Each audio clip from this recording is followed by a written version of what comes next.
can hear you. You're just very quiet. Okay. A bit louder. That's good.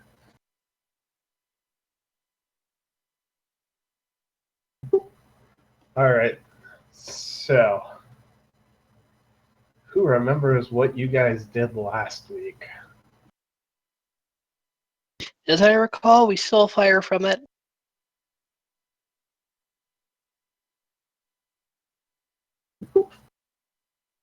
What? That's actually what happened this time. Can you be more specific?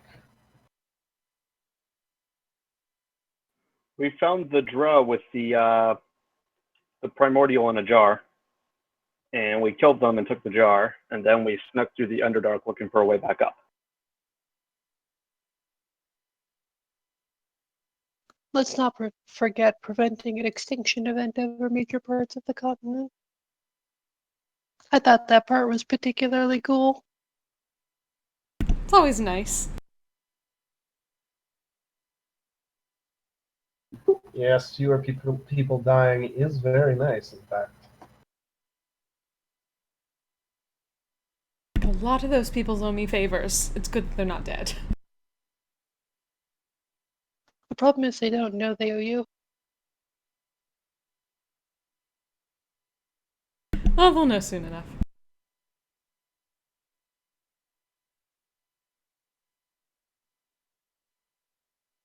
Reasonable. Just make sure I don't get left out of your song. I did a lot of the heavy lifting there.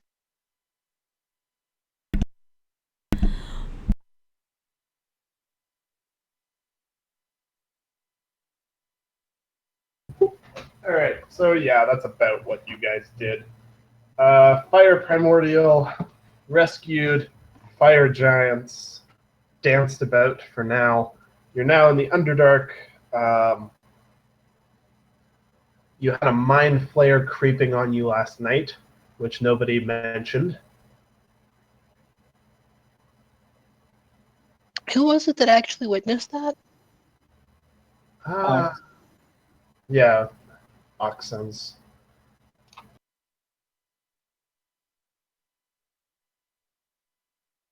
I can't even really blame Ox for that because as far all he knows, that's normal. And dude just wanted to come by and say hello.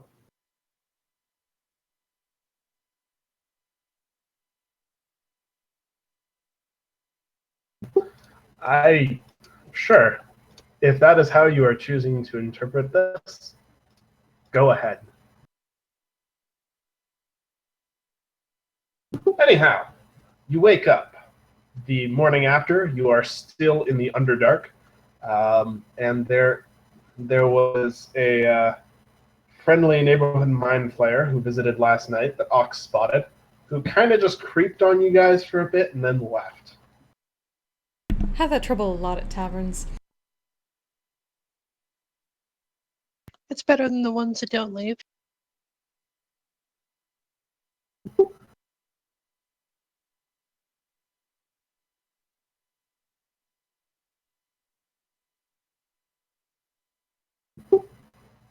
What do? Well, we have a particular direction we are going towards, so we should probably keep heading towards that direction. Yes. Hit me with the survival checks, please, to navigate yourselves in the right direction.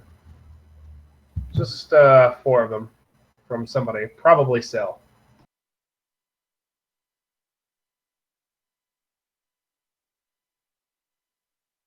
One moment, please. No problem.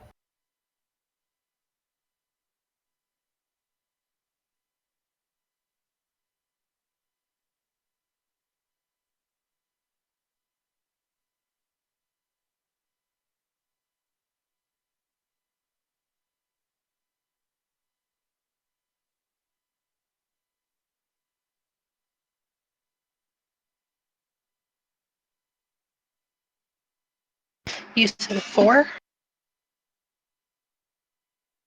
Correct.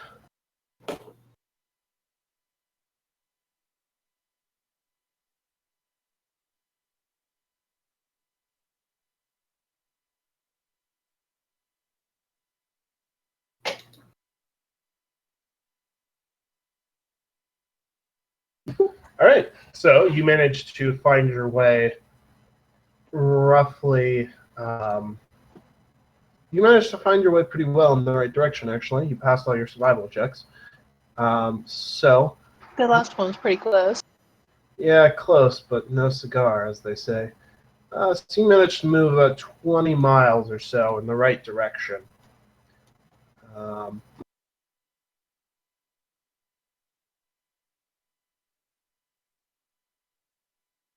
As soon as the X will move itself.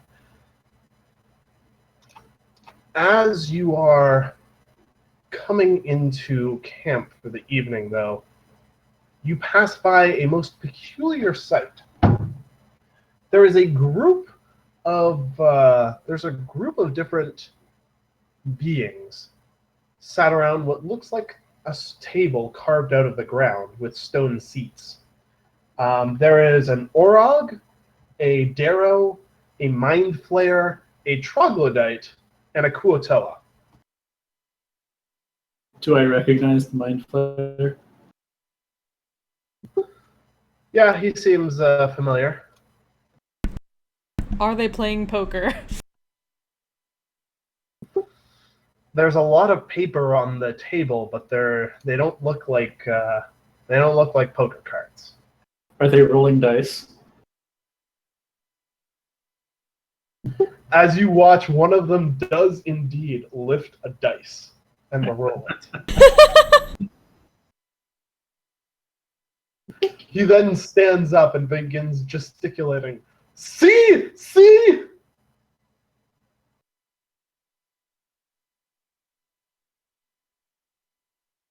We should go introduce ourselves. Is going around an option? Yeah, they're kind of just... You're passing by them. You're not, like, passing through the room that they're in. I feel like it's probably bad karma to disturb them. I feel it would be impolite not to introduce ourselves. They're in the middle of a campaign right now. Who are we to get involved with their world? That guy just rolled a perception check really well. You hear further shouting. See! It landed on its edge! Dice aren't supposed to do that!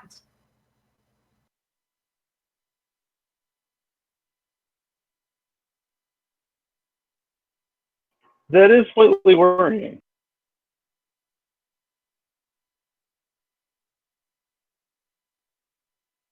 Clearly bears investigating.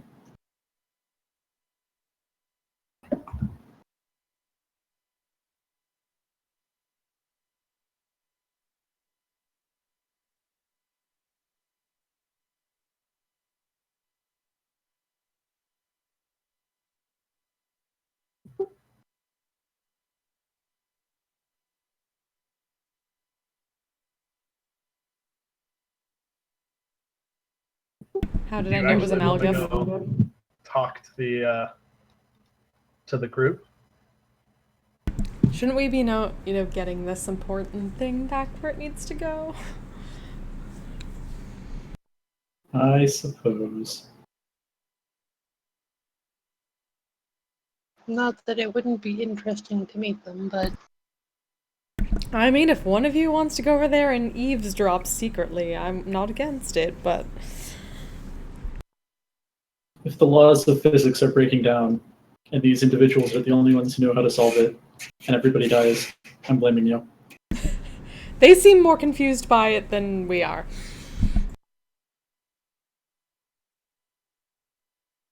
to be fair, a die could land on its edge. That is a thing that could happen.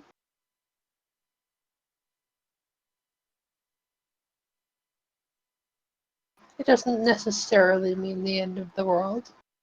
It's not like our world runs on dice, after all.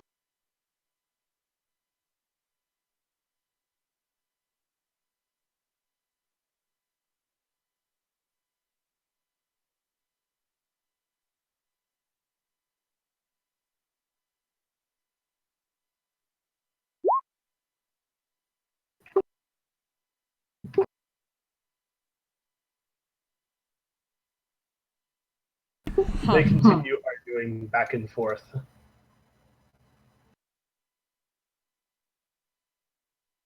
Maybe the die is weighted? You know Most of it doesn't really seem to have much to do with the die. At this point, they're shouting less about the die and more about. You know what? I'm gonna flip a coin. You're gonna flip a coin. Can we see what the dice are made out of? I'm gonna roll a d2. All right, roll a d2.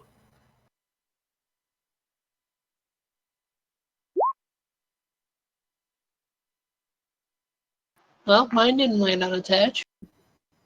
It did not. So you said they weren't talking about the die so much at that point? No, now they're more discussing giants. We should probably listen a little bit of what they're talking about giants, considering we have one in our group, before we try to talk to them or get their attention.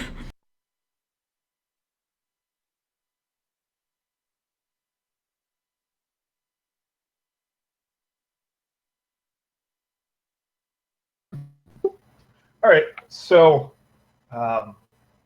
the argument appears to be an extension of one that they've been having for a while, but the Mind Flayer and the Mind Flayer and the Orog both seem to be arguing to the other three that the giants should unite themselves. Stop being separate groups. Stop being, basically abolish the ordning and come together as one.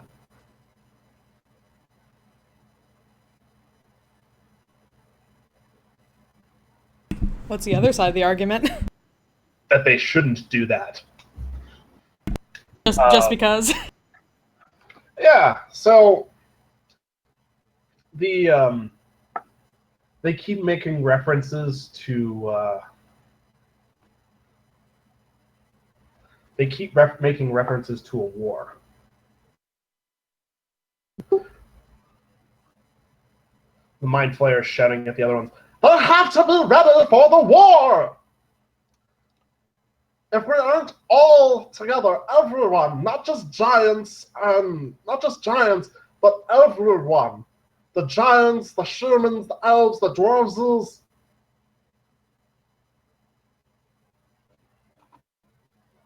Okay, now that's interesting. I, too, am highly curious now.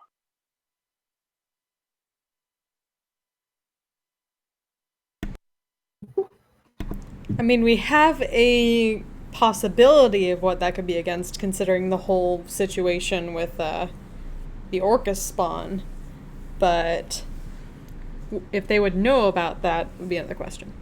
Well, given that all that shit went down here, they probably do.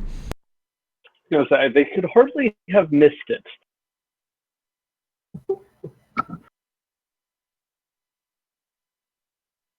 I guess the real question is, what do we know about that?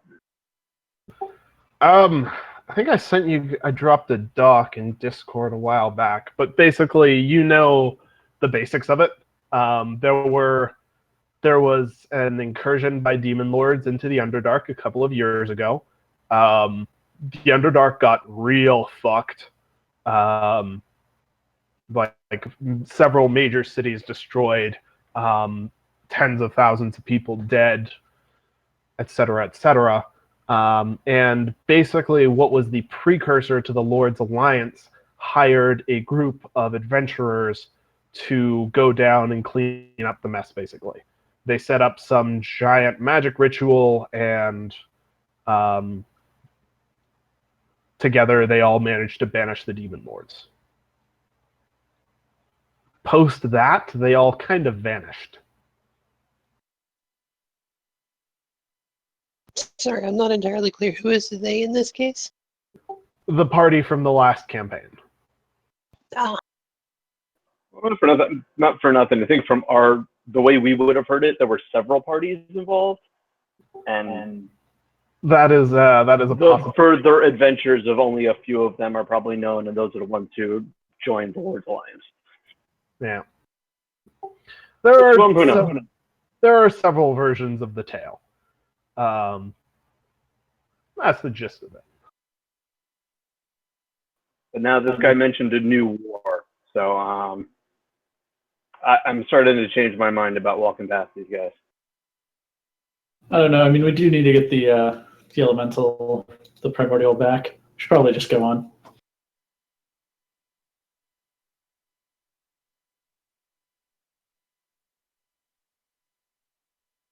I mean, if they know more of the forces behind, or basically the forces that are underlying the sudden motion on the part of the giants, it might be helpful to know.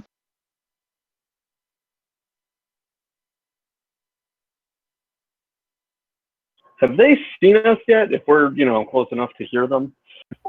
They're pretty engrossed in their argument, but let's see.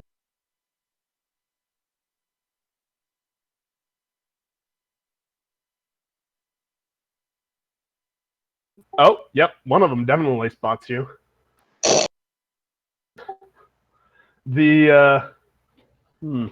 Which one? Say the Darrow spots you guys. Quiet, quiet! We have guests! How do you do, travelers? Hello, Well darlings. Apologies for overhearing your conversation, but you just seemed so enthralled in it we couldn't help but overhear. And it was so interesting. I'm so glad to hear that. It's very rare that you find people in the Underdark interested in a proper debate. The other people at the table nod their heads in agreement. To be honest, we've been quite curious about this war you've been discussing. Perhaps you could shed some light for us? Proverbially, of course. She's smirking the fact that it's all dark in here.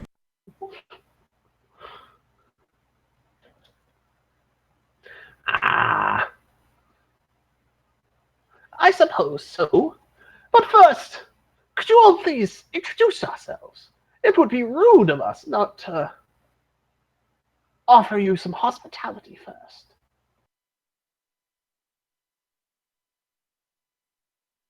My apologies. Noisy Inks at your service. She gives a curtsy.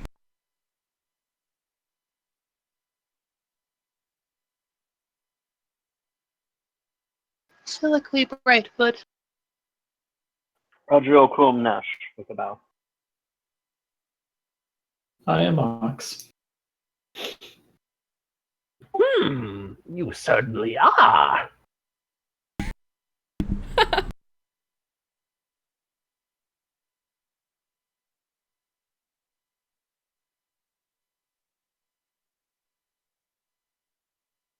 How do you do, all of you? I am Y, the Darrow. This is Blurg. He motions to the Orog. Grazilax, he's the Mind Flayer. Skris, the Troglodyte. And Sloopidoop, the Kuatoa. They all bow their heads to you. Please, please, pull up a chair.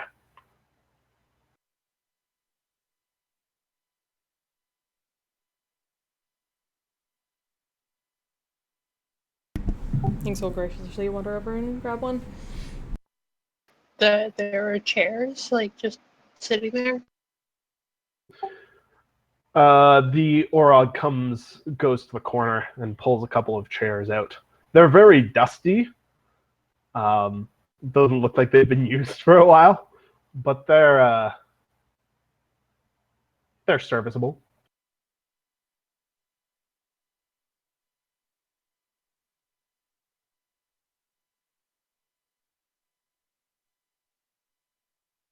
Please, please, sit. It. Damn, I'm totally blanking on the word right now. It implores us to offer you food and drink before sharing in our debate and conversation.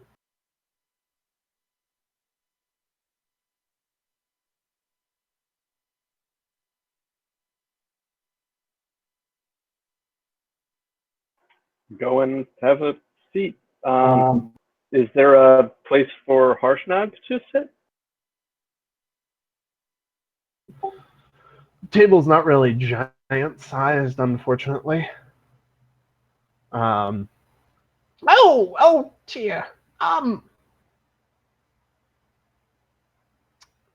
Skris, would you mind making another table for our guest? The troglodyte stands up.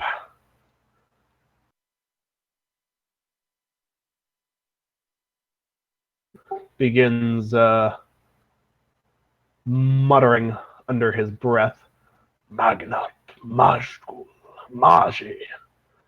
Out of the stone in front of Harshnag, a giant-sized table forms itself. Here, my friend. Sit. We'll find you some food in a moment.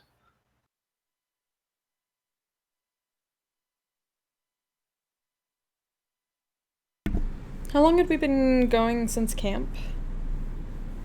8 hours. Full 8. Been a- Okay. Been a day. Okay.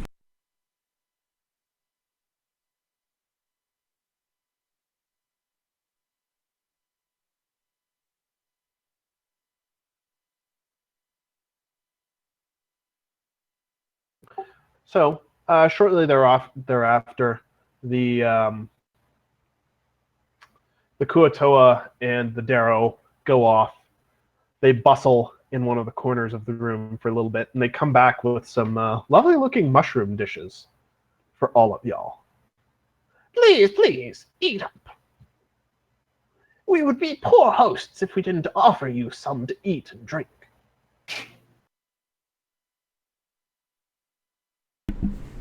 Hanks just Okay. gives a subtle look to Adriel about possibly testing that. Take a little nibble. Tastes surprisingly not bad for Underdark mushrooms. I figured they have the good mushrooms down here. I just didn't know if they were serving them. All right, I will partake of the food. All right. Hanks will curtly do so, just a little bit at a time.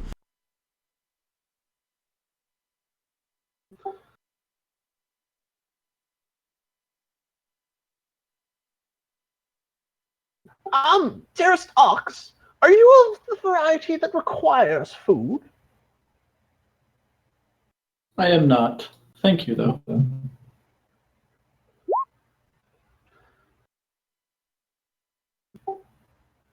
All right, Rich, you're just gonna shuffle everything around on your plate. He just palms it and then like takes a ration and actually eats that.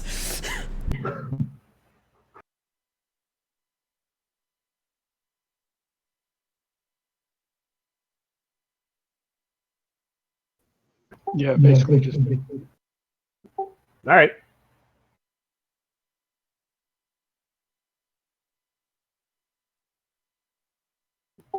So the your new dinner companions, eat much the same as you. They dig in with gusto.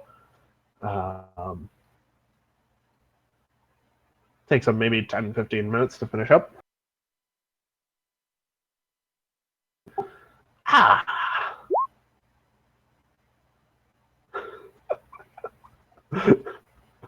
You're moving food around on their plates? no. I was making a joke about because the way you said it is they're eating like you. Yeah, Since I was the last person that talked. before I eat, I'm going to check the surface thoughts of the Darrow. Like, I'm not going to pull that shit on the mind flayer because I'm pretty sure they would pick up on it, but I don't think the others will. All right. He mostly just seems excited to have company.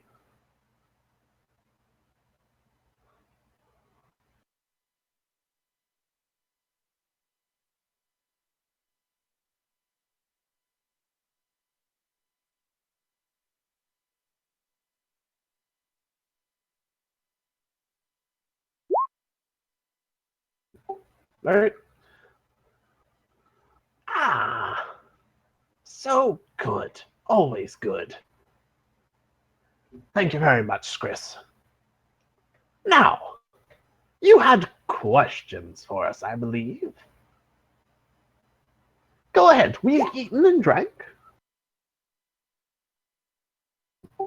Yes, and thank you very much for that. My compliments to the chef. Now, you had mentioned some sort of overarching war that we're quite curious about.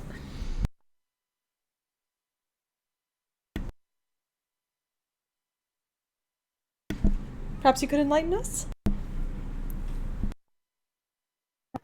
Whoops, that should have a slash at the front. Whether or not the war is even going to happen is something of a matter of debate amongst us. It's unclear right now. Myself, so this is the Orog talking, myself and myself, Y, and Sloopty Bloop all believe that humanity and the surfacers will solve this on their own. That there will be no war, that there will be a resolution. Y and Grazalax have a slightly different view. Yes. We believe that there will be war between the people of this world and beings from outside of it. We believe that the best idea would be to unite everyone before that happens. And everyone in this case includes the giants.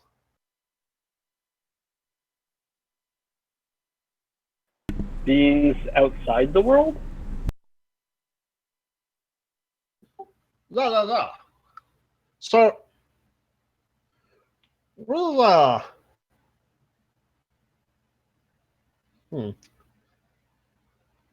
How much do you know about the disciples of the Yellow King? Inks's face just kind of... Not We much, know- but yet a bit. We know much of their public face. Ah. Public. You suspect that there's something more, I assume? People whose judgment I trust definitely do. It's a hunch, you could say. What have they told you about the disciples exactly? I want to know how much you already know.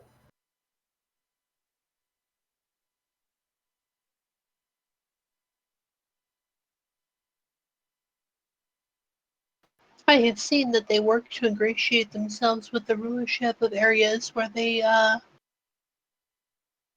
attempting to amass power. And with the people. They do charitable work. They aren't always the best at the rulers.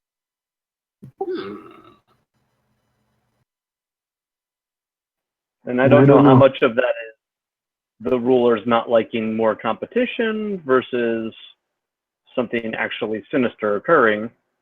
But like I said, people whose judgment I trust believe there's something sinister involved. Well, people whose judgment you trust are fairly correct. It is widely known through the Underdark that the disciples grew significantly during the incursion a few years ago. But Alas, they had a slightly more sinister goal. This is something that your rulers probably know.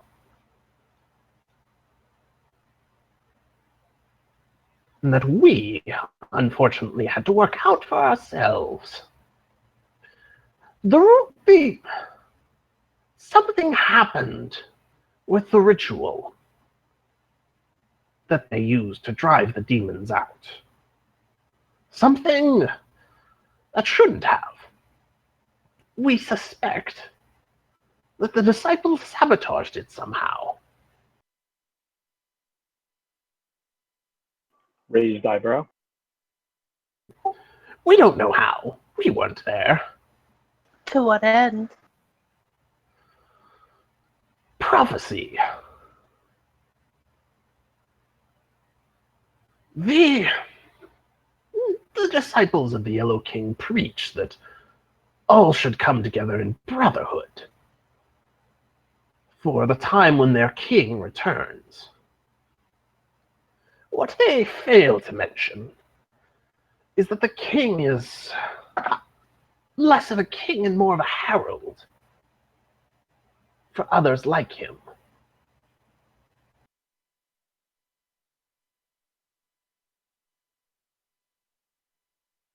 When they come through, it will mean subjugation for those who've joined them, and death for those who haven't.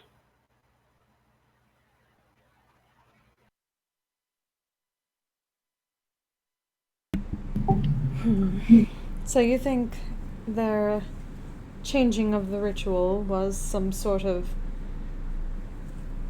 first call towards this herald being brought? More or less. The prophecy for their return states that some very specific conditions must be met. Amongst them, a weakening of the veil that protects us, reality, Toril, whatever you may call it, from them.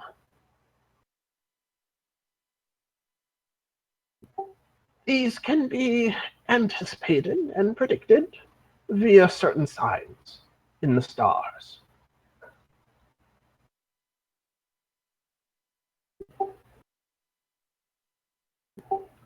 The ritual seems to have accelerated them, though.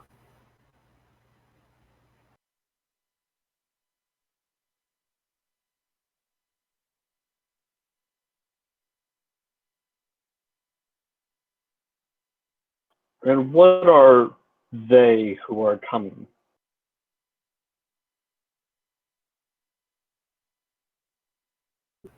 Old things.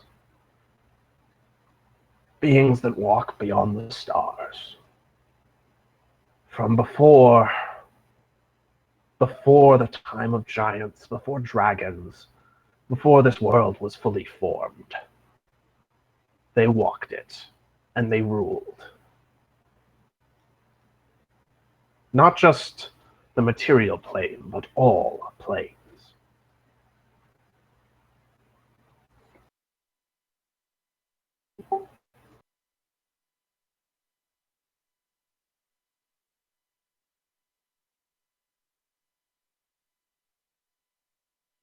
The gods fought a war long ago to drive them out,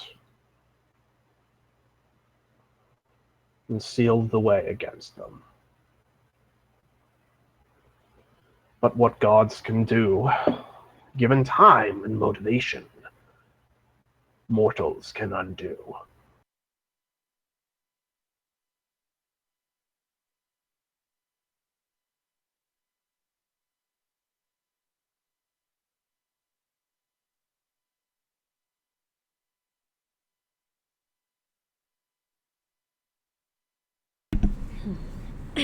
So you think this issue with the giants on the surface is related to this particular veil between reality?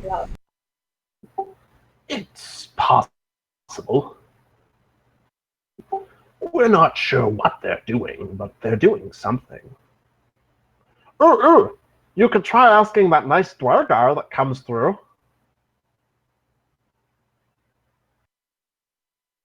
Ink arches a brow at that. Yeah, there's the Dwergar. He's always watching them. If you can find him, he'll probably tell you plenty. Watching the giants. No. The yellow guys. The yellow cloaks. Inks just gives a look at everybody else like, that sounds familiar, doesn't it? Incidentally, during any of this discussion, has Harshnag been thinking anything interesting?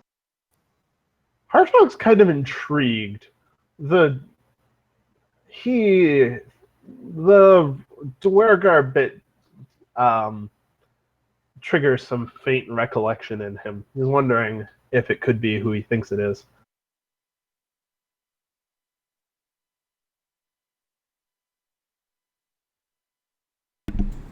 I don't suppose you know where we can find this Dwergar. It comes through here every couple weeks. It goes south from here mostly. Down to the exit there.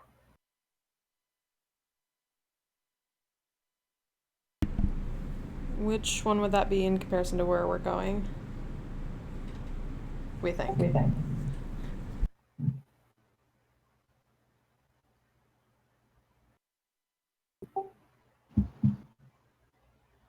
Think Dead Snow's exit. Yeah, Inks would be looking to Harshnag then. I might know him. Have met him. We are not friends, though. Wait, didn't we get hired to find him? Which Dwergar guy? Yeah, breaking into the, We didn't get hired. You volunteered.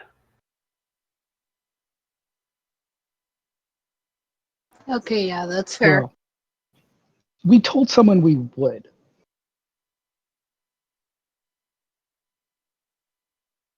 We told someone we'd keep an eye out. It's true. I don't think we ever actually promised that we would do anything if we ever actually found him.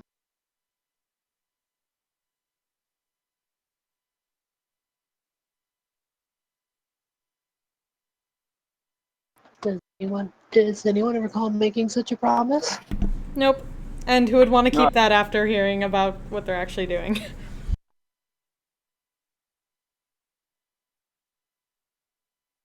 I'm just glad Honor is satisfied while doing the right thing.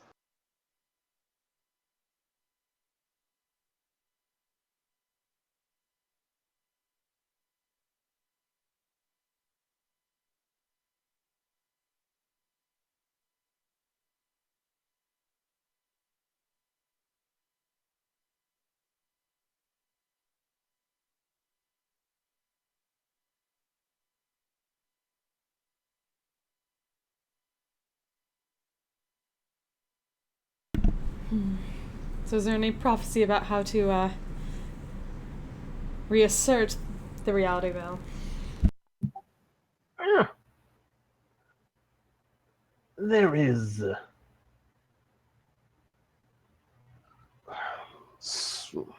some we suspect, but we need to do more research, unfortunately. We'll be heading west on the morrow to the Library of Graven Hollow.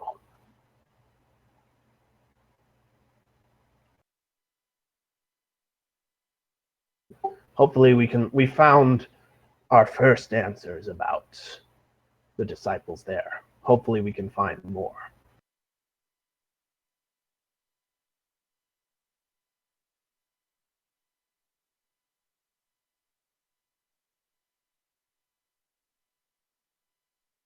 That's quite the noble endeavor.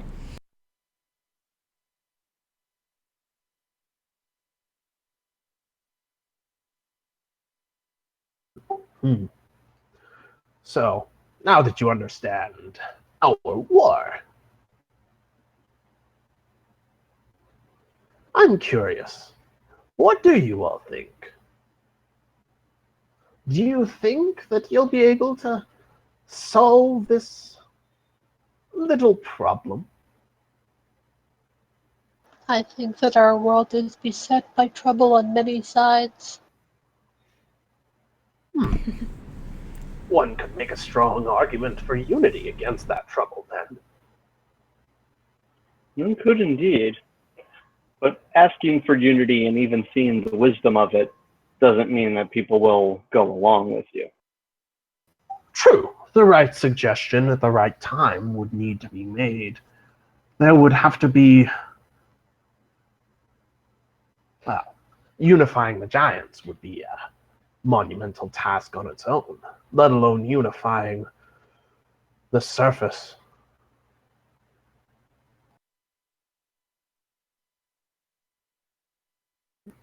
But given the choice, It's certainly worth attempting.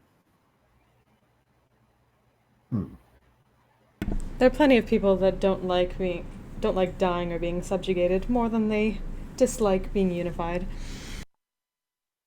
The bigger issue is everyone's going to want to be in charge of this union. but what about after? Assuming, or even before, assuming that you can unify the giants, can you hold them to the cause? And after, do you think it's wise to have a unified giant empire? They're strong enough apart. They've been doing damage across the coast, across the region. A unified empire that remembers standing alongside the other empires against a common foe may not be such an enemy as they are now. And if history is our guide, these sort of unions don't last beyond the threat that brought them together.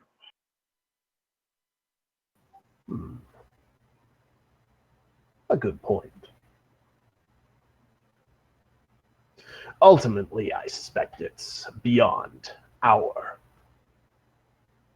responsibility to make that choice.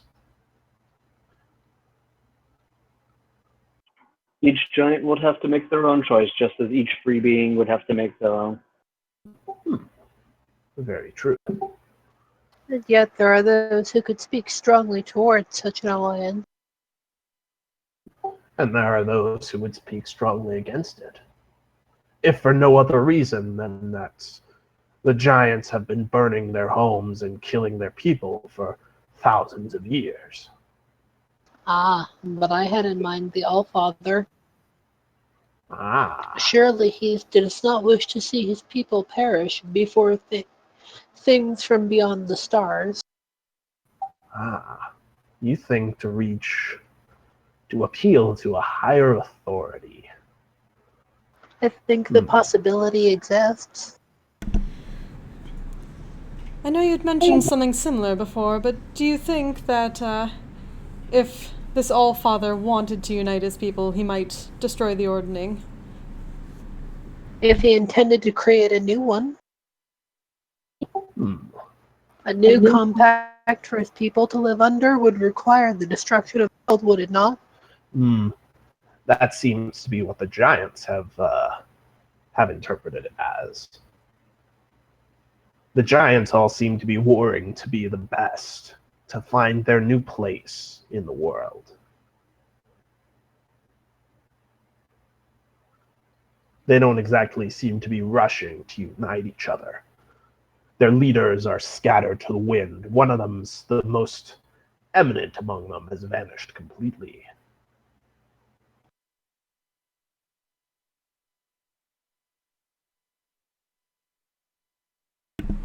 Well, perhaps if he can be found, some light can be shed on this. Perhaps. But can he be found? More importantly, can he be found before the disciples accomplish whatever it is they're looking to do? That depends on things none of us know. A fair answer. You can't be paralyzed for fear of failure.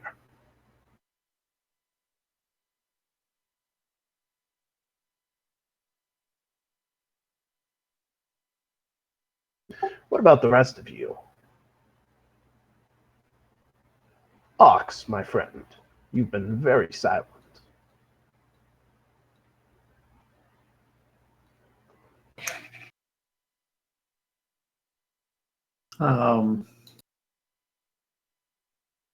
Yes, I have been. I'd like to share.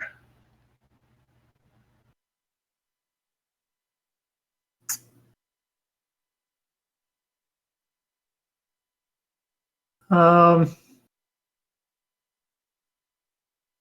I don't know. I'm not great with this sort of world-ending war kind of talk. Yeah. I doubt anyone receives much training. Fair.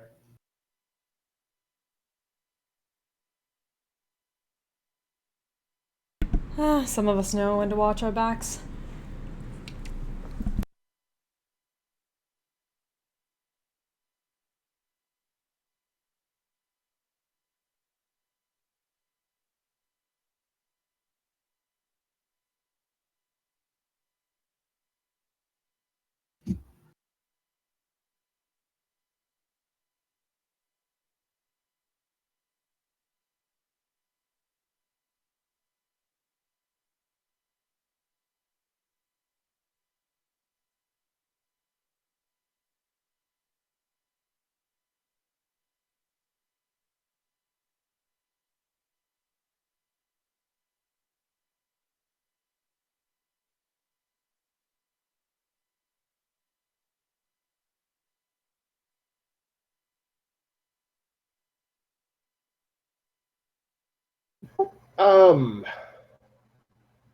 As far as deities,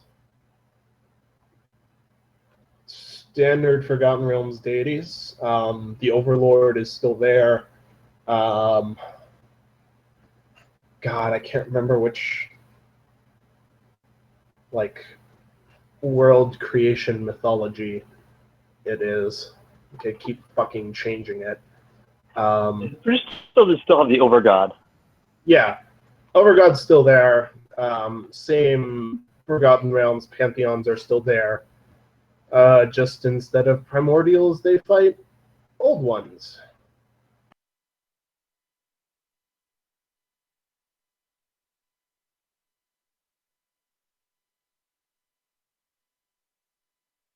I think it's primordials.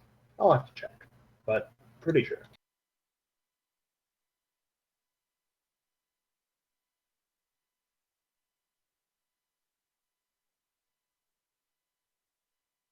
Anyhow, I totally forgot what the last thing somebody said was. He's asking about the big deities. Sorry? Asking about the big deities. Oh,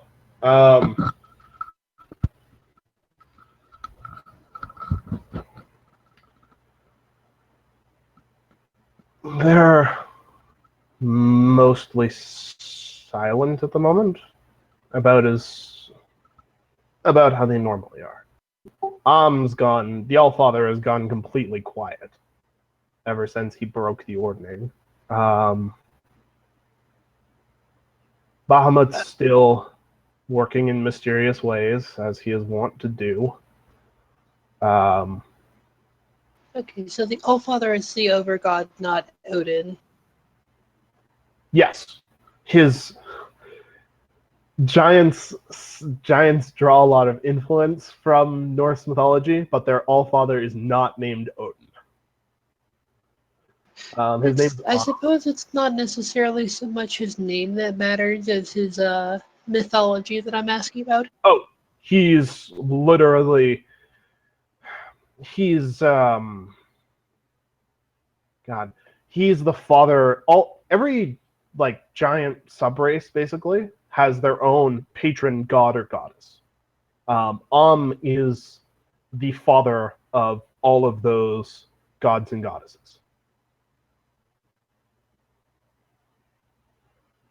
Is his basic position. So he mostly appears mythologically as the source and not necessarily a being that has that many of his own myths. He probably does have his own myths at some point.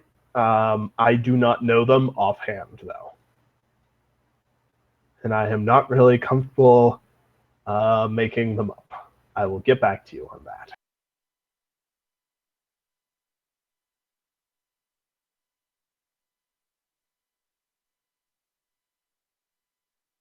His domains in 3rd edition were knowledge, magic, plant, and sun.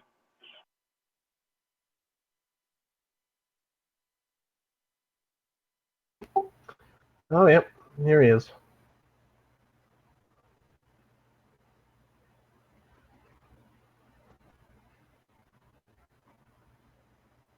This one has all-knowing god of learning, philosophy, and deep meditation, and at the same time, lustful, brash deity of fertility.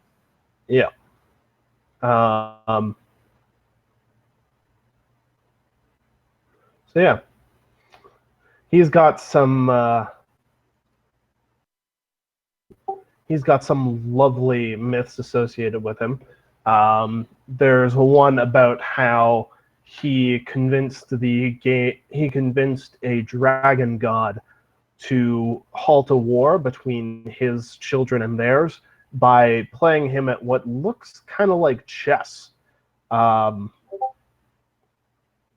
There's a story about how he found his wife was having an affair and killed the guy she was having an affair with.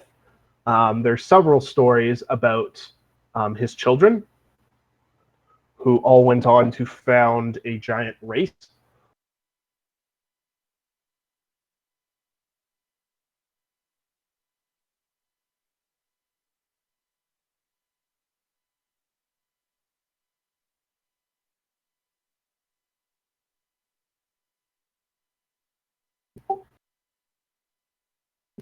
Yeah. I don't know what else you're looking for.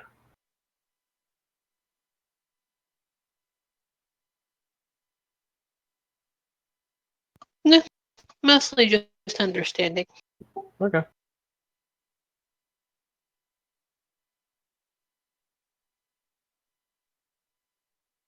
That's fair.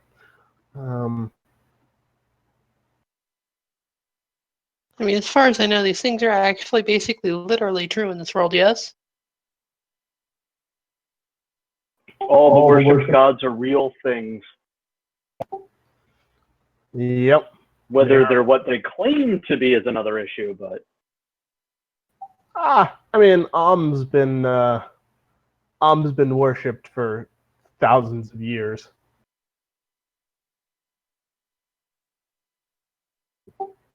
He is probably what he claims to be.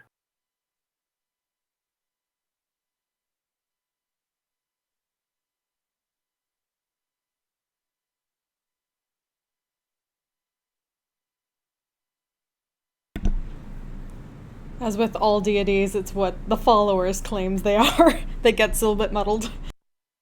Yeah, not many people actually worship Anam directly. Most giants will worship whichever one of his children kind of created their race. But he's still all of their fathers. Huh, I get it.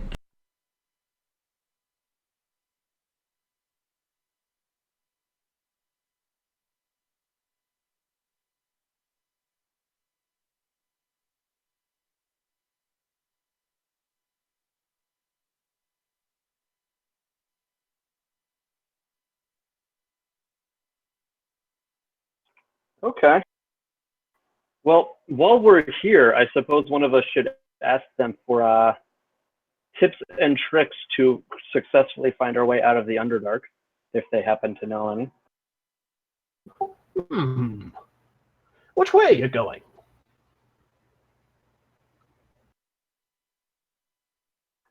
Up. We know that. On the compass. Which way are you going? You do have a compass, right? I think we're going the dot in the middle. I don't think that's how that works. Also, I don't have one. Well, we Does always anybody said have a compass?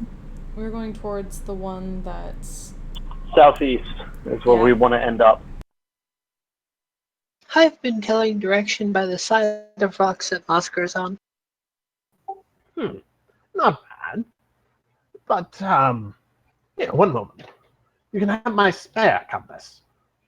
He'll hand off a small little compass. Use that. It'll at least keep you going in the right direction.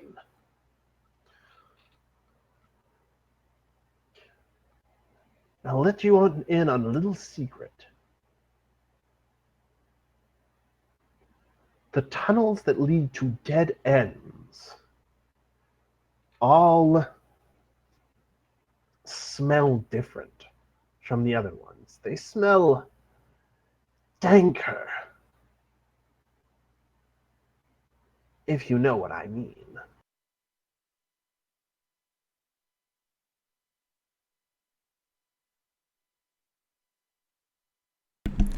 Oh, I have a few ideas.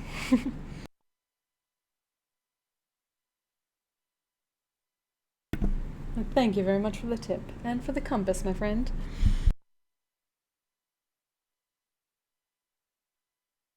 Oh, not at all.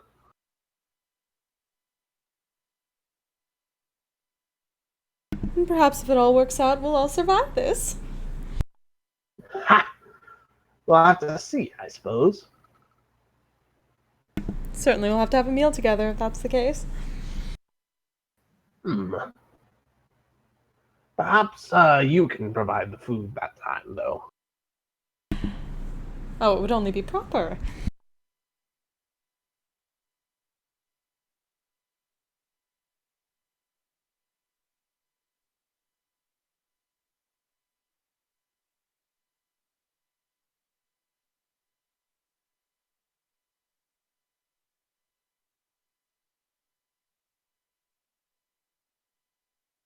Have the rest of you any more questions? Or any opinions you'd like to share? We do I love. think perhaps not enough time in this discussion has been paid to the advancing undead threat. Ah, yes. Well,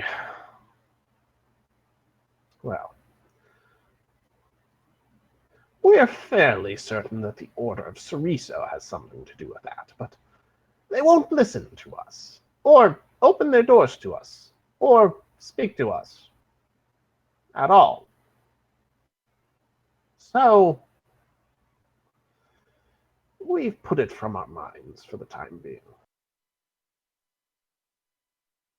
I think the point at which several towns have disappeared beneath the undead plague is the point at which they are no longer allowed to simply close their doors and not be into visitors. Well, you should tell them that. We agree with you for what it's worth. They know something, that's for certain. But they won't open their doors to anyone. They won't leave their hideaway. But they are in there. They get shipments of food every once in a while.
Well, thanks them for their hospitality.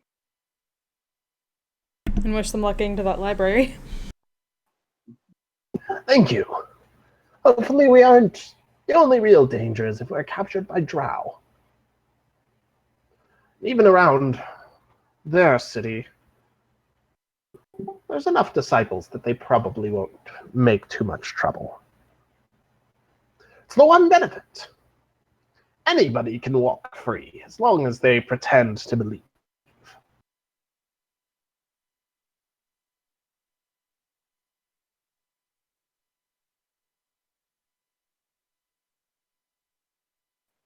Good to know.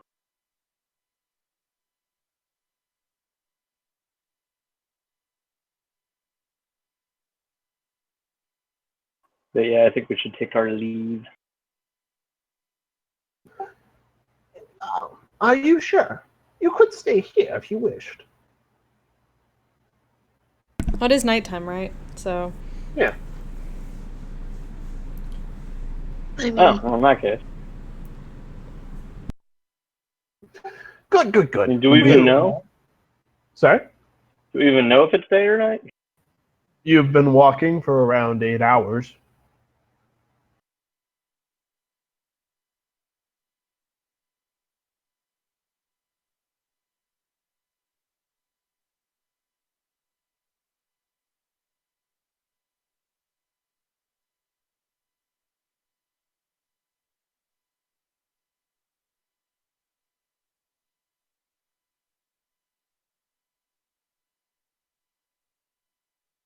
Well, if there's room. Oh, we can make room. It's no trouble. Here, come. The 5 of them move off to one side of the cave. And they all cast the same spell that they cast for Harshnag earlier. And 5 beds form out of the ground for you all. It's very handy. We always have enough beds for guests.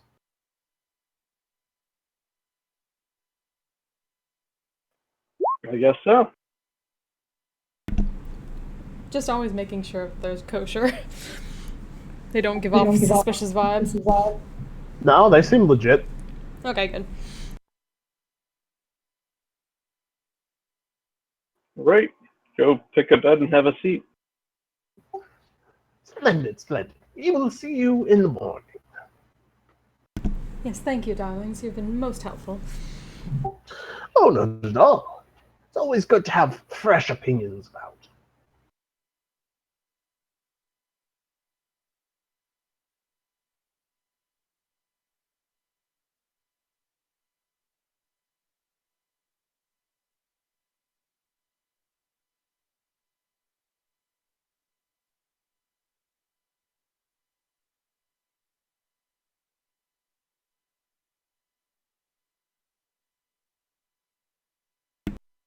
sounds like we're crashing. At least except for the people who don't really need to.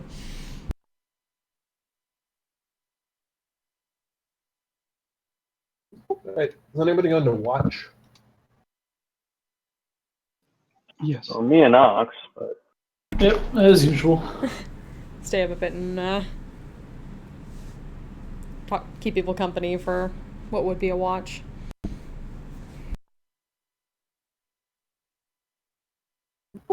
Alright. Most of your hosts kind of just go to sleep. The Mind Flayer sits up and watches you guys for a little while, though. He kind of just stares.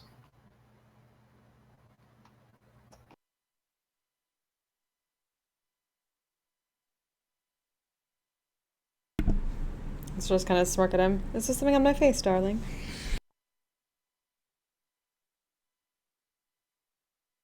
He doesn't respond. He's staring at all of you.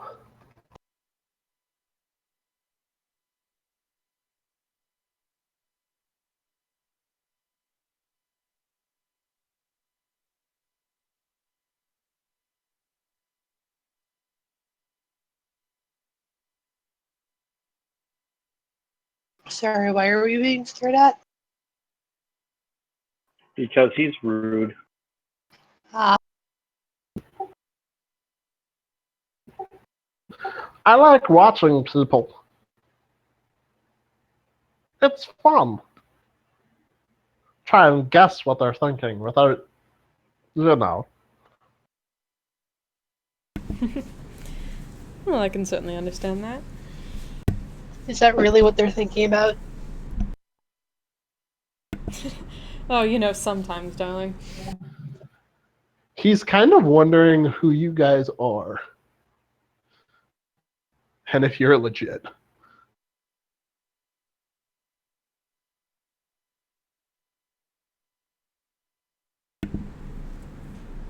Well, that's technically a bit subjective, isn't it? Also, it's very rude to probe someone's mind. Unless they're mean, then probe their mind all you wish. What if they're evil? Then they're also, by definition, mean. Probe their mind all you wish. But how does one know in advance of probing someone's mind whether or not they are evil? That's why you have to learn to watch people. That's what I'm doing.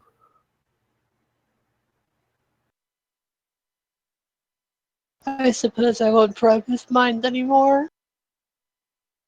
I thought you weren't. That I can't- actually happened. The thing about detect thoughts is that there's no save and it doesn't let the person know that you're doing it. I just thought you were doing on everybody but the Mind Flayer because Mind Flayer.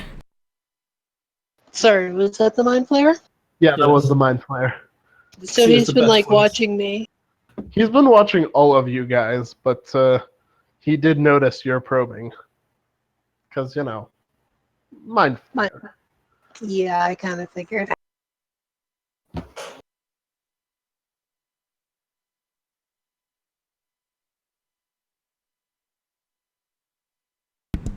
Thanks for a smile like that. You'll have to forgive my friend. She tends to just speak to plants a little bit more than other people, so it makes it a little bit more difficult to watch. We're It's working not on my that. fault that trees have deep thoughts. I've never heard of plant thoughts before. Are they interesting? They are, although they can take time to fully grasp. Maybe I'll find some plants to read them. I hear there's a big mushroom down here somewhere. Maybe I'll meet him. Maybe that'll be what I research next. Assuming elder things do not devour our world, of course. Zah. Zah. Oh, come now, let's think on the bright side, shall we? No use being cynical.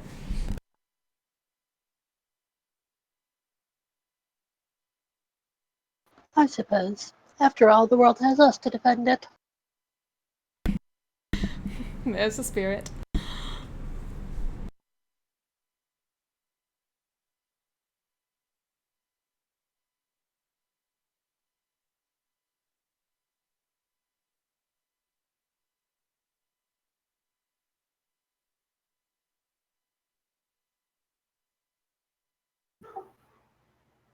Only you guys to defend the world?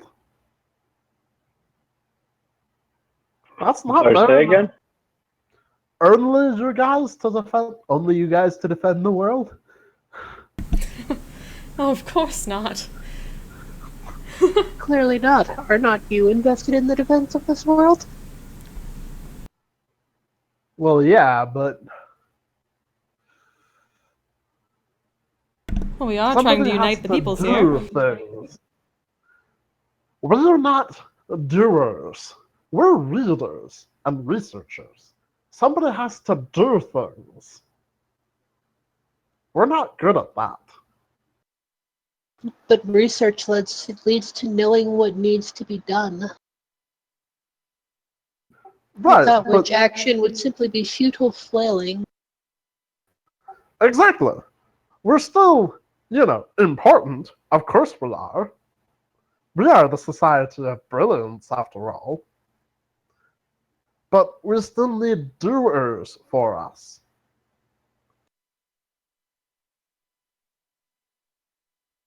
We act, and there are others like us. Encouraging. It would, of course, be helpful if you were able to continue to share with us the fruits of your research. We'll try. Maybe we'll tell the Dwergar next time we see him.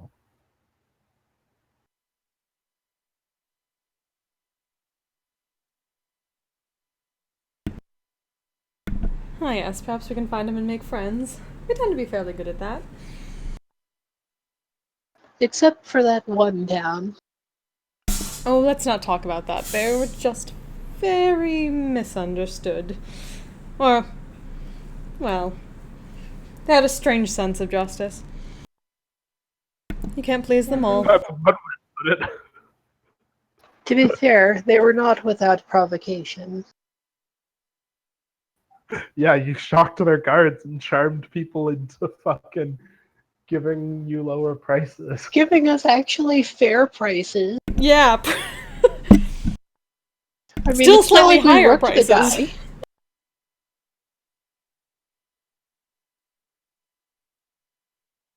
Yeah, he just took us for some of what we had as opposed to everything we had.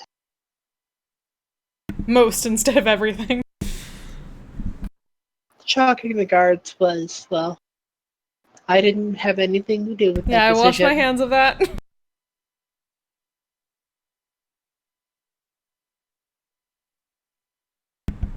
Like, I was having a flash dance moment. It was quite refreshing, actually.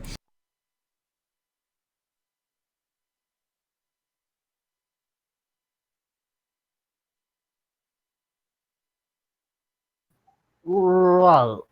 Well, I'm going to sleep.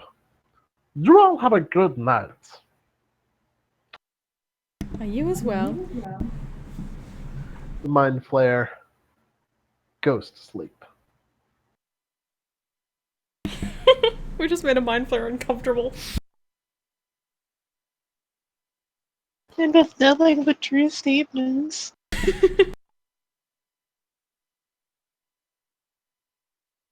Just because it's true doesn't mean you should say it.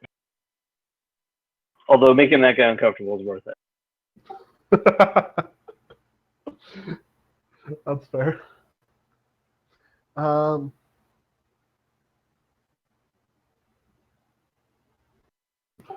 Yeah, okay. Those of you who are on watch, perception checks, please. Are we just having the non-sleepers watch, or are we also keeping rotating watch of the sleepers? Up to you. I was staying up a bit, so might as well. Yeah, rotation would be best. Oh yeah. Someone's paying attention. All right. So about 4 hours into the night, Ox, you'll be up. Inks, when would you be on watch?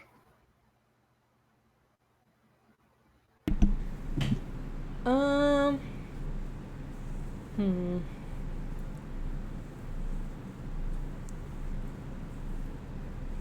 Probably second half since. What's that first? All right. So, bit before the 4 hour mark of the night, anybody who's on watch notices the troglodyte get up and start walking out of the cavern.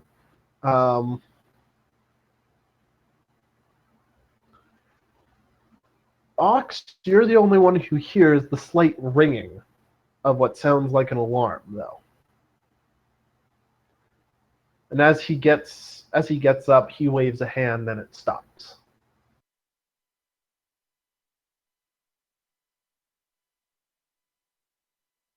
I inform Adriel.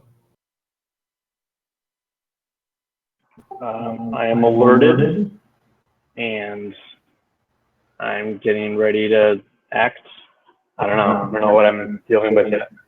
All right. Yeah, he just walks. The troglodyte walks out of the cavern that you guys are sleeping in, and starts heading down the tunnel a little ways.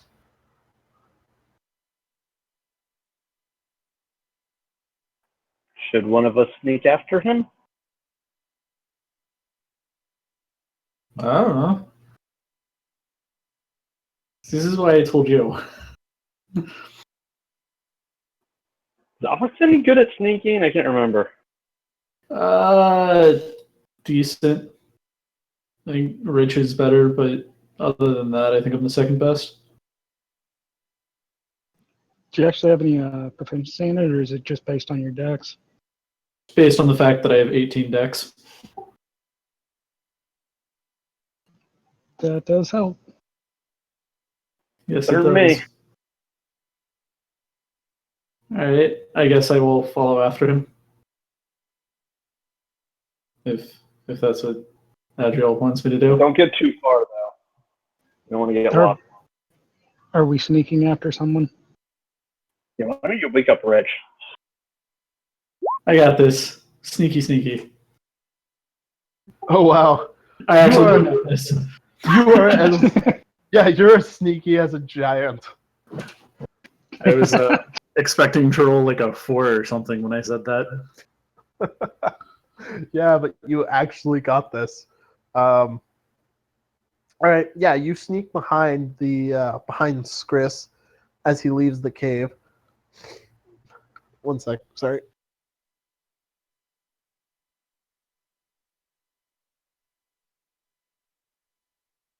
You sneak behind Skris as he leaves the cave.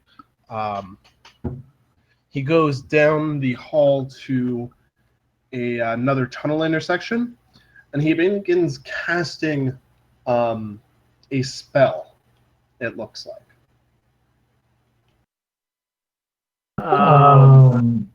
Any chance I can figure out what he's casting? Roll Arcana. That would be a no. Yeah, that'd be a no. You do not. I mean, it looks real fancy, whatever he's casting. I will. Roll a perception check.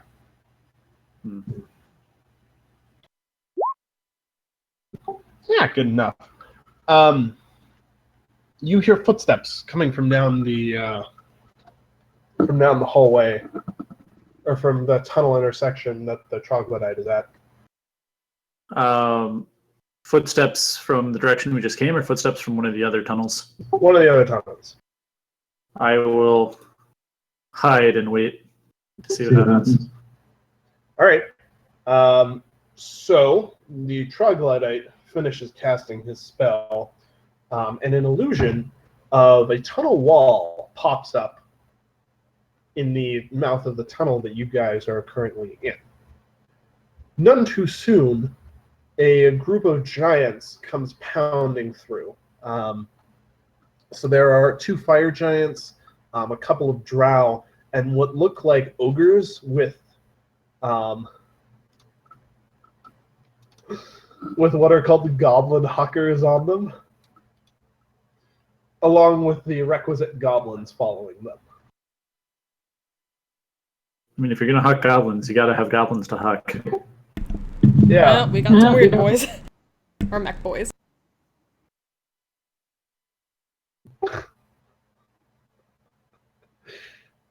Probably closer to mech boys. Definitely not weird boys.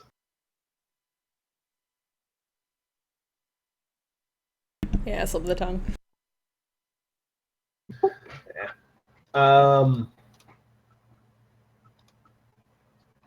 Yeah. So the troglodyte watches for a little while as they all pass by. None of them see through his illusion, or if they do, they don't give any notice. And they proceed through one of the other tunnels.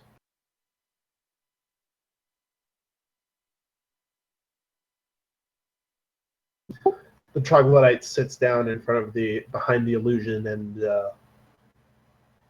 kind of seems to be waiting.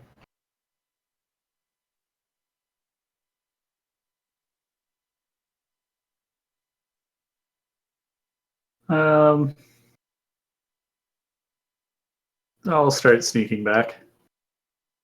All right. I will inform Adriel when I return what went down.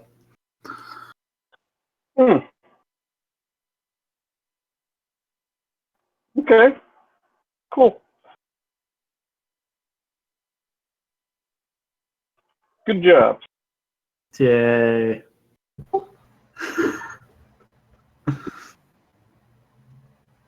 About an hour later, the troglodyte returns and, without making much noise, just goes back to sleep.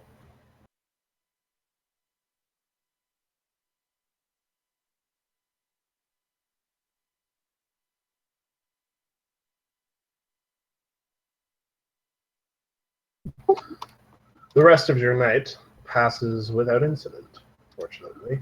You wake up in the morning, and the Society of Brilliance members greet you with smiles. Hello, hello.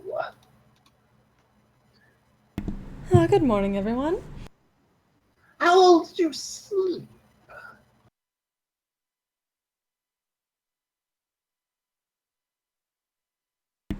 Surprisingly well for my first time in the Underdark.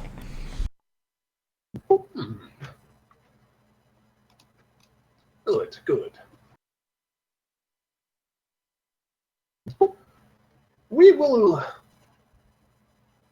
We'll be returning this to natural stone in a moment. And after that, we'll be going. We advise that you do the same. That is indeed the plan. Good, good. Let's pack it up then. Him and the other society members go around the cave, casting spells on everything that they've shaped, and returning it to the ground. Process probably takes them about 5-10 minutes.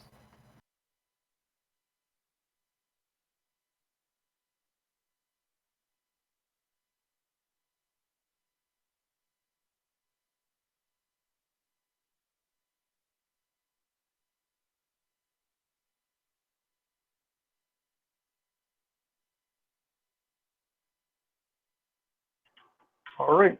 So we got the compass. Did they didn't get killed in the middle of the night? That's good. Always good.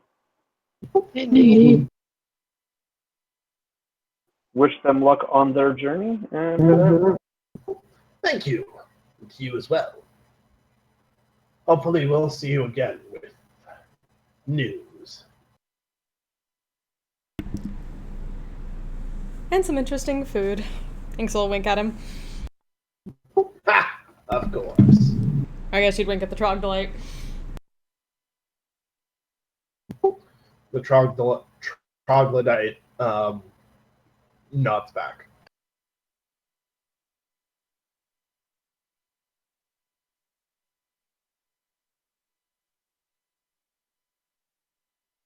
Onward.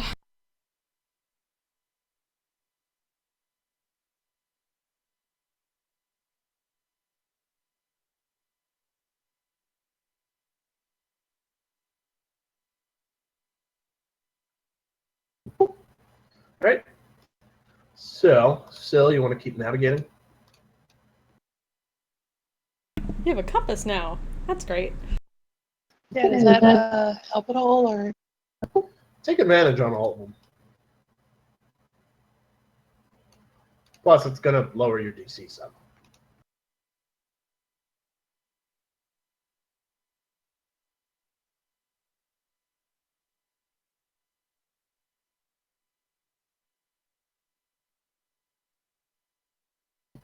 Like a boss.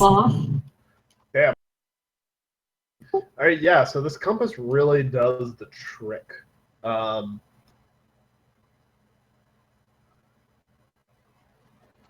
You can actually make it the full 24 miles that you would normally make in a day while you are traveling. You've made some progress towards finding the islands. There's a couple of drafts that you've been following at the end of your 8 hours.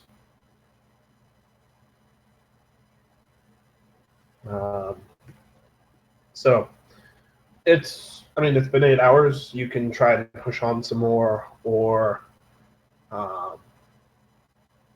you're close-ish.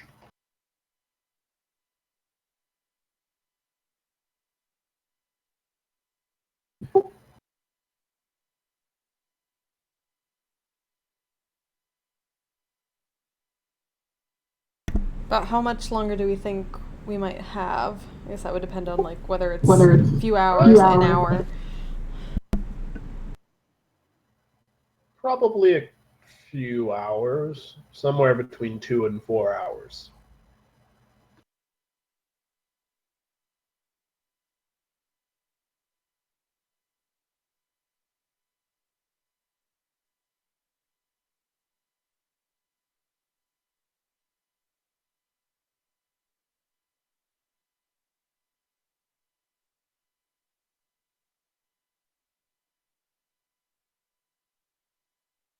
I guess the question is, do we think we're going to be fatigued if we try to make that?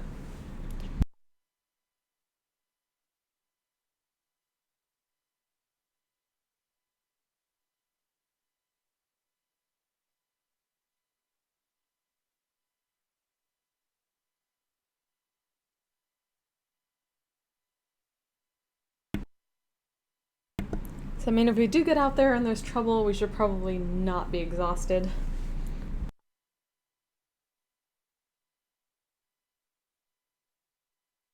Yeah, but we also don't want to dilly-dally.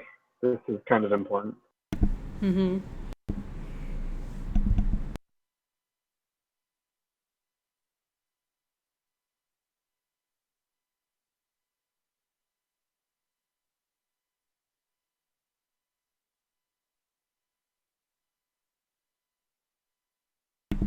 And I suppose it's onward. All right, roll me some more survival checks. These ones without advantage, unfortunately. The compass will not help you in following drafts. Yeah. Okay.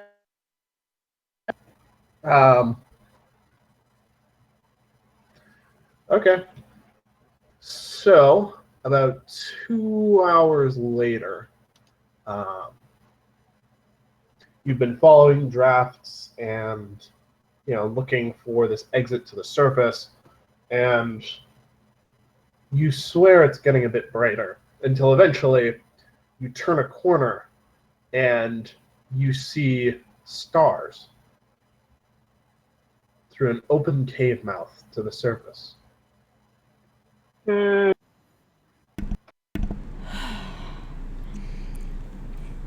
question is, besides stars, what else is out around here? That's what we should probably be checking out first. Mountain. There's. Do I sense any mines? Sorry? Do I sense any mines?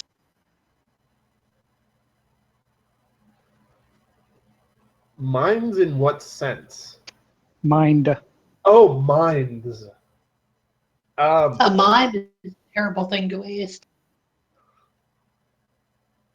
Said the mind flayer. Of all the things I've lost, I miss my mine the most. Yeah, you sense no mines within the range of your very fancy hat. So You do fancy. spot what looks like a moose. Actually, moose wouldn't be living here. You spot what looks like an elk wandering through. Speaking of which, it's about time to resummon Vicefalo. Ah, yes. Vicefalo is 10 minutes to cast, yeah. Yeah, Vicefalo, with a bit of ceremony and a bit of magic, is recast. He kind of puts his head into you and nuzzles you a bit. I missed you too.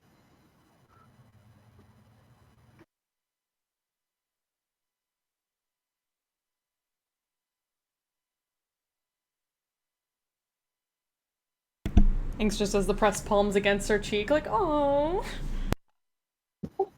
But around you, there's a few elk, but primarily you've emerged onto what looks like the side of a mountain. You're overlooking a very lovely valley. It's covered in snow at the moment, but it's, for the most part, just pristine snow. Nobody's been through here for a little while, besides a couple of elk prints.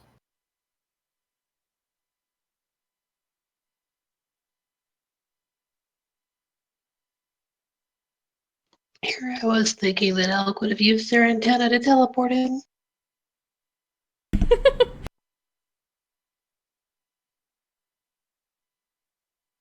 I'm adding that to the list of ideas for the elk antenna wizard. Well,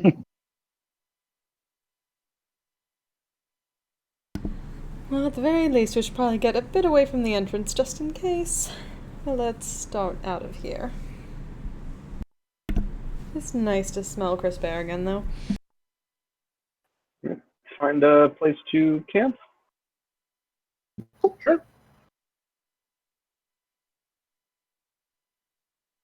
Hidden away from the entrance. At the very least, animals don't like it. Right. All right. So one last survival check to find the best place to camp.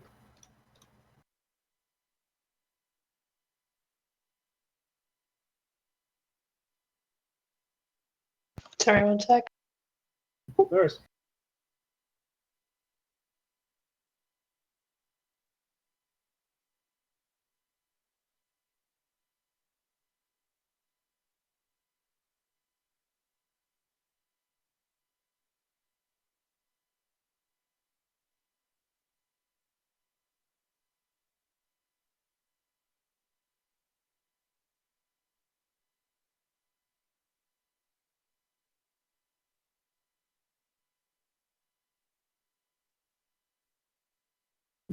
Yeah, you guys find a pretty good place to camp.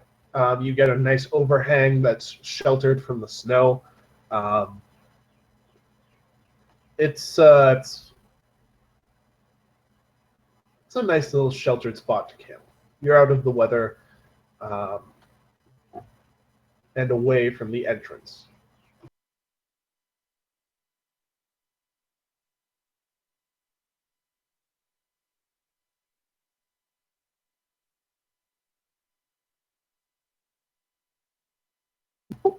And so you make your camp that evening, surrounded by softly falling snow. Hooray for climate-controlled huts. Right?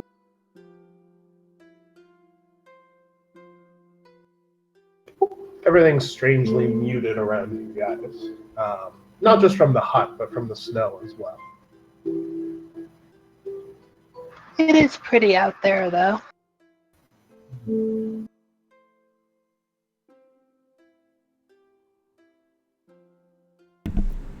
So what did Lord Naboon say we were supposed to go? Weren't we like meeting up with people out here, or were we supposed to go back down to the We were Citadel? supposed to meet up with some other adventurers once we found the way out. Yes. Yeah, we should report into him again. All right. Should we let him know about our unexpected underground allies? Or at least about what we learned. Yeah, I was gonna say I would say yes, especially since they have information on the Yellow King. All right. You can call him up.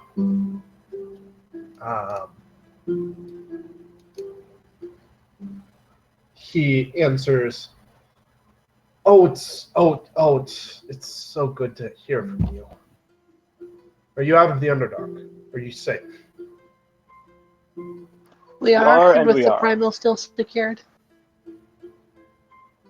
Oh, good.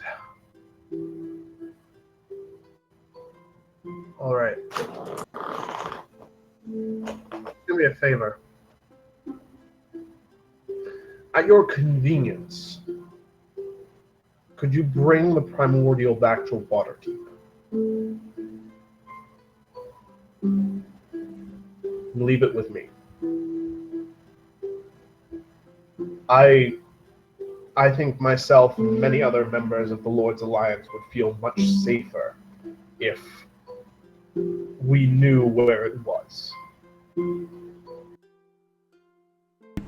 Will that not cause a problem with people in Gauntlgrim? We'll arrange something with Gauntlgrim to transport it back. But for now, I'd just prefer to have it available.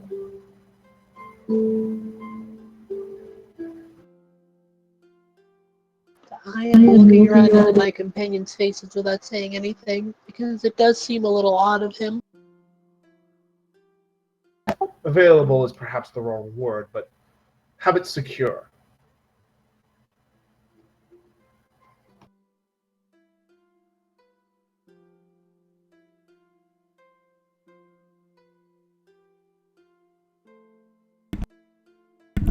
Well, I certainly can't say no to seeing my lord's lovely face again.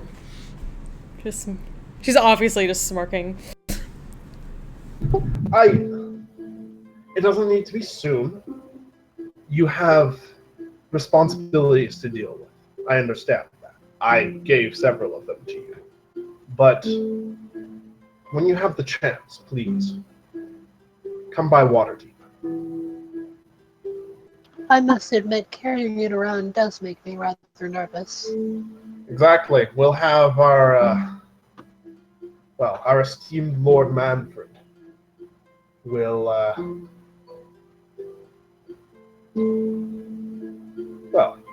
he'll cook up something to defend it. He may even give you one of his decks of cards.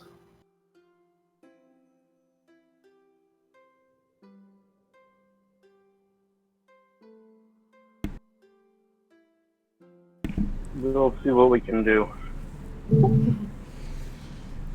Thank you. Not just for this, but for finding it and retrieving it from a fire giant lord. It's impressive. If nothing else, you're in for a sizable bonus when you get back. Oh, you always know just what to say. Those are pleasing words, although my lord should be aware that there is, in fact, something else, and relay to him the information we've had on the disciples of the Yellow King.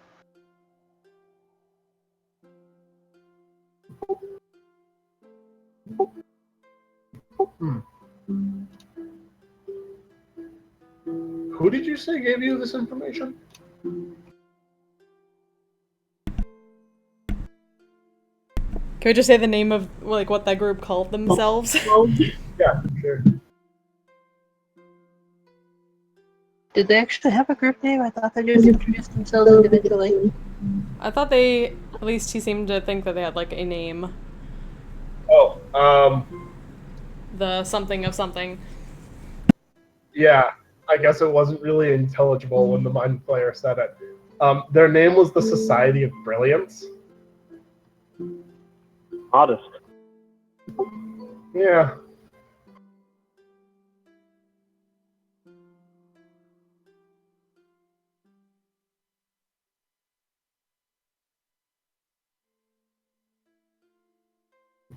Socially awkward mind flayer. They all are. They're only comfortable when they're eating your brains. I've never heard of this society before, but I would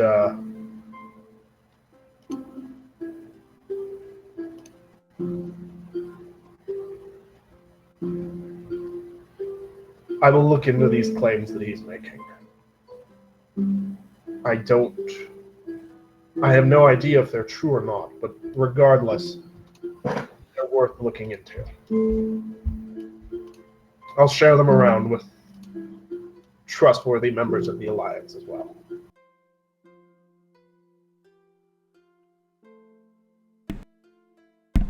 We'll certainly try to keep an eye out for the Dweogar.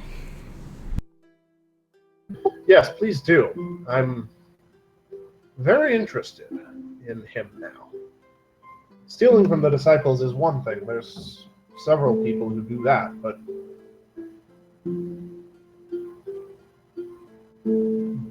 they said he goes through Dead Snows and the exit there. That is what they said. Harshnag thinks he recognizes him, but they apparently weren't friends.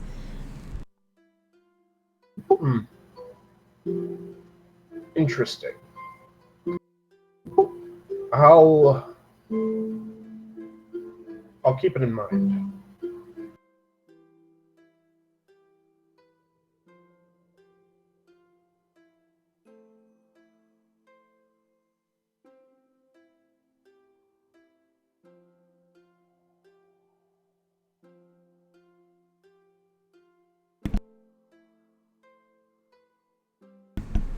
So if we're supposed to be bringing it back eventually, does that mean we're not meeting up with anyone anymore? Sorry, meaning who? Okay. Meeting up with anyone anymore. Oh, no, there should be another adventuring group on their way there. I believe they should arrive tomorrow. They had some trouble on the way. They know where the entrance to the Underdark is. So try not to go too far. I imagine it's difficult for two people to chance across each other in the mountains.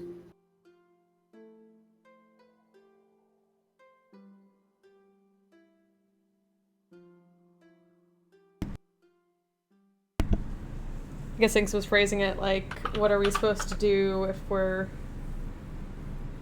bringing, or if we're supposed to be bringing the thing directly to them eventually?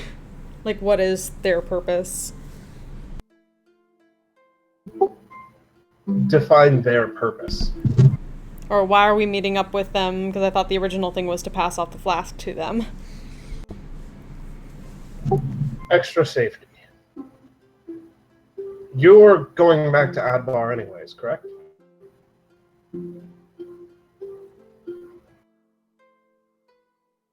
And I That recall was the we were original going- intention, but the main reason we were going is actually to drop off the primordial, so that we could turn and go to the Eye of the Allfather without carrying that around. All right. You're heading back to the roads regardless, though, correct? Not really. Are you going cross country the whole way?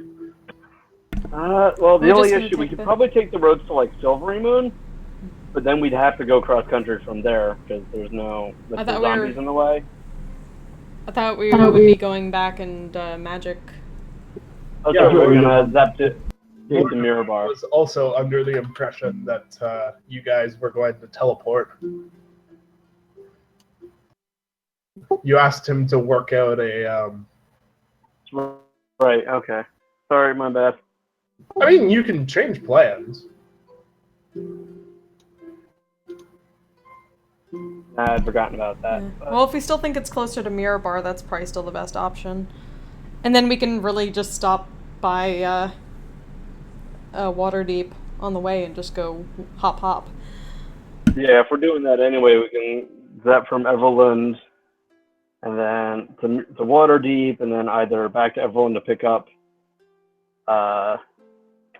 Harshnag and then to Mirror Bar, or something like that. That's probably the better idea. We've already got the connections to not get everyone freaked out of him at Everland. We might as well not have to do it at Waterdeep too.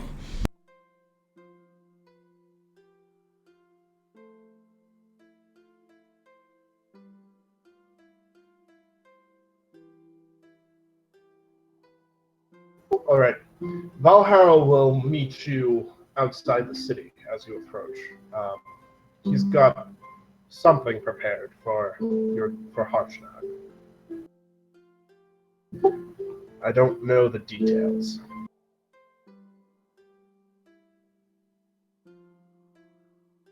Well, I'm certain it's brilliant. Yes, I suppose we'll see.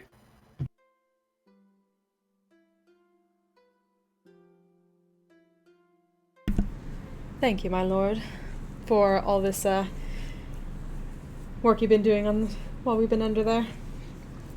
We know it's been a lot of communication, and we apologize for that. Thank you for making all of this happen.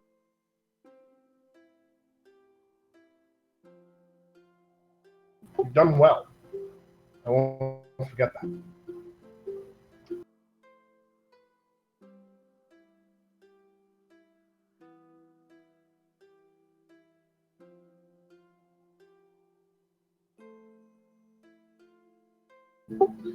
Have you anything else to report, or may I head back to bed?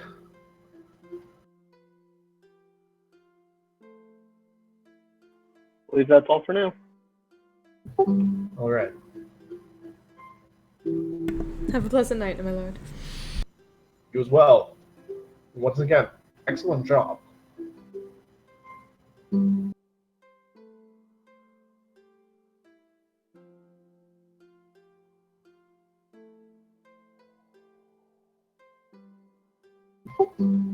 There's a kerchunk sound from Lord Naboon's end. Sounds as if he's put down his sending stone.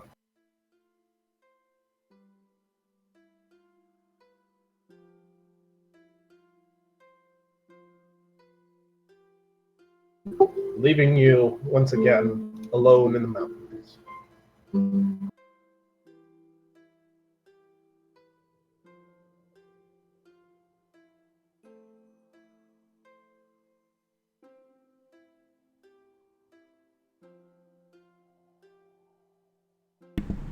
Well, guess we just crash and take turns watching as usual. All right.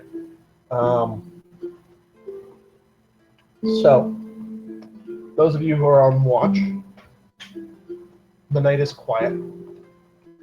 Besides a herd of caribou going through the area, there is no movement, no sound. You get to see a couple of young caribou as well. They're clearly just learning to walk properly and keep up with the rest of the herd. But after a couple of hours, even they fall silent as they disappear over yonder hills.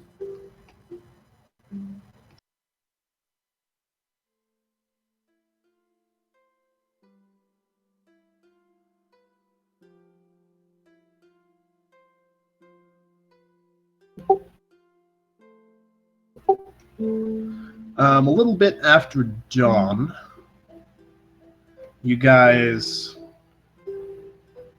Who'd been on last watch?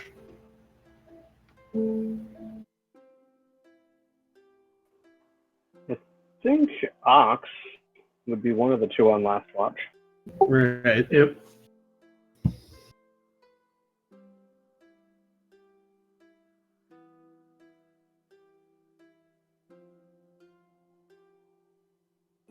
Inks was on last watch last time, so she probably wouldn't have. I'll take it.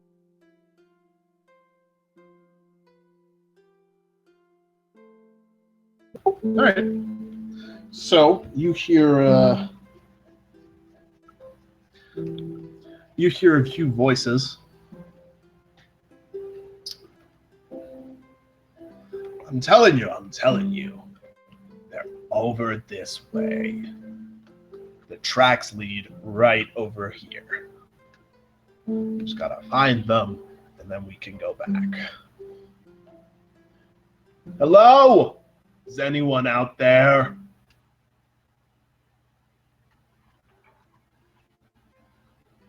We're looking for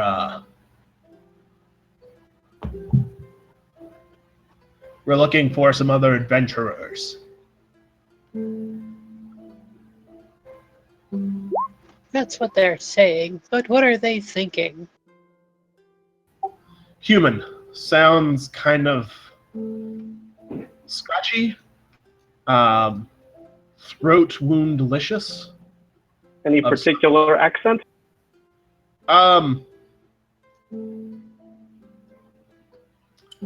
Probably coastal.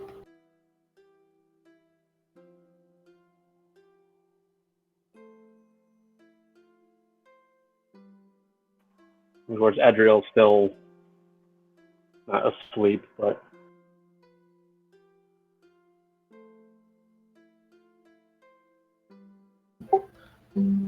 Hello? Is anyone out there? Look, we got sent here by Lord Naboon. We figure you're probably here.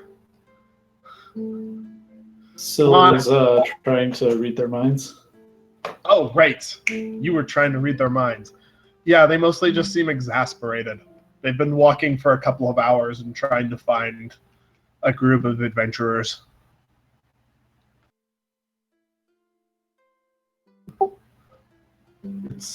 It's cold and the snow's still going a bit. And it's early.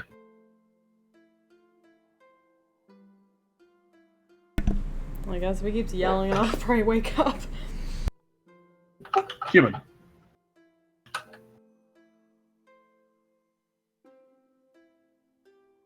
They're getting closer.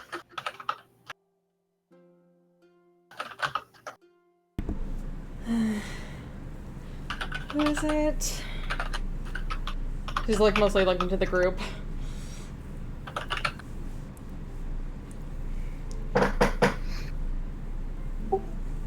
Look.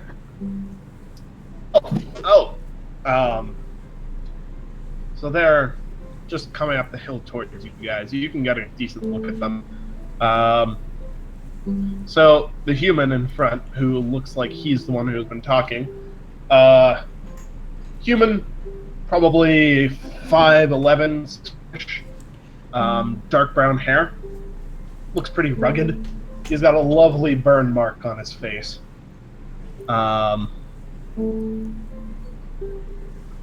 He is flanked by a half-elf, a dwarf, and a human.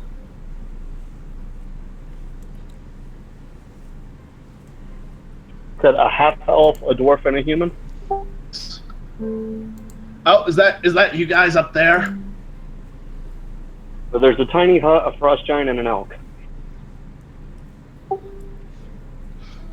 Well, Lord Naboon told us you might have a frost giant with you. I'm really hoping you're the right frost giant.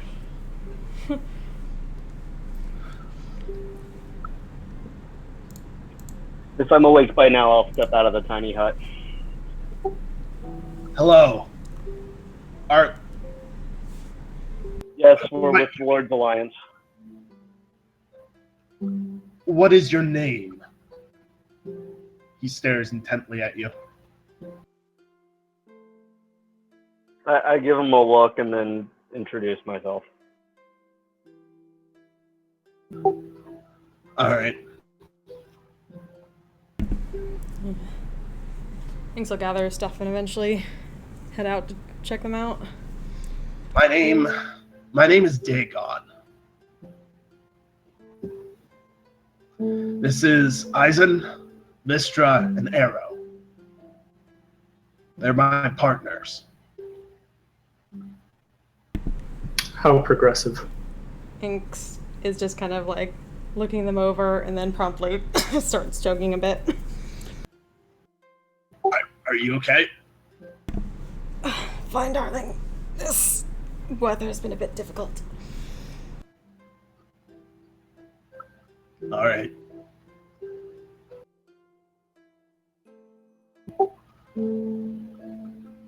If you say so. Look, we're just here to travel with you for a couple of days, back to the roads or wherever you're going. If you really want, we can take the flask from you and just head to Waterdeep, but it's up to you. If it's all the same to you, personally, I'd feel better keeping hold of it until we can hand it off to Lord Naboon. That's perfectly fair. You've never met us before. Nevertheless, we are all heading downhill, so as soon as we're ready, we'll head on down. All right. Proceed to break camp. All right.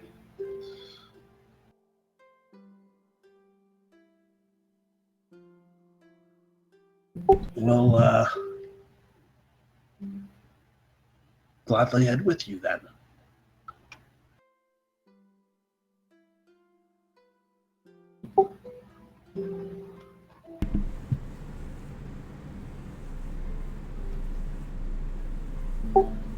Dagon doesn't ask anybody else's name, but he keeps up with you guys just fine as you're heading through the mountains. He's fairly serious. Inks has been lagging behind and staying completely silent for once in her life.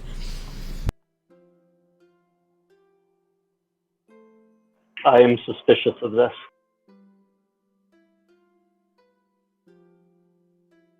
I mean, are there any of us who aren't?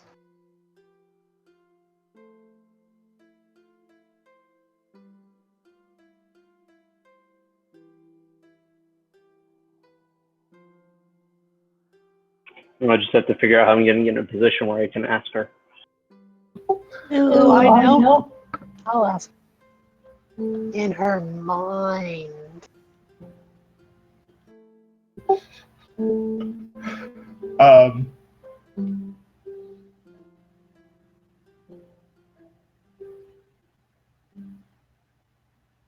You're gonna read Inks's mind? Is that what I'm hearing? She can't. Yeah. Ring of mind shield.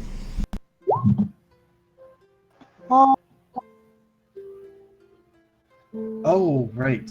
Is that a thing you're wearing? Yep. I got that from the group of Lady Thieves Guild. Or is that the hand? Oh, I'd have to check their name. I don't remember it offhand. Whatever the thing was at Yartar. Yeah, the Yartar All-Woman Guild.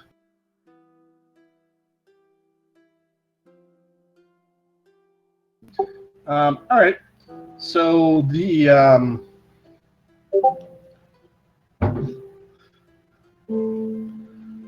other group is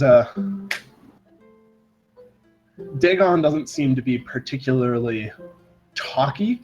He's happy to talk shop with you, but the other members of the group they talk amongst themselves, they shoot jokes at the rest of you sometimes, but Dagon, he'll tell you, what else has been happening in the world?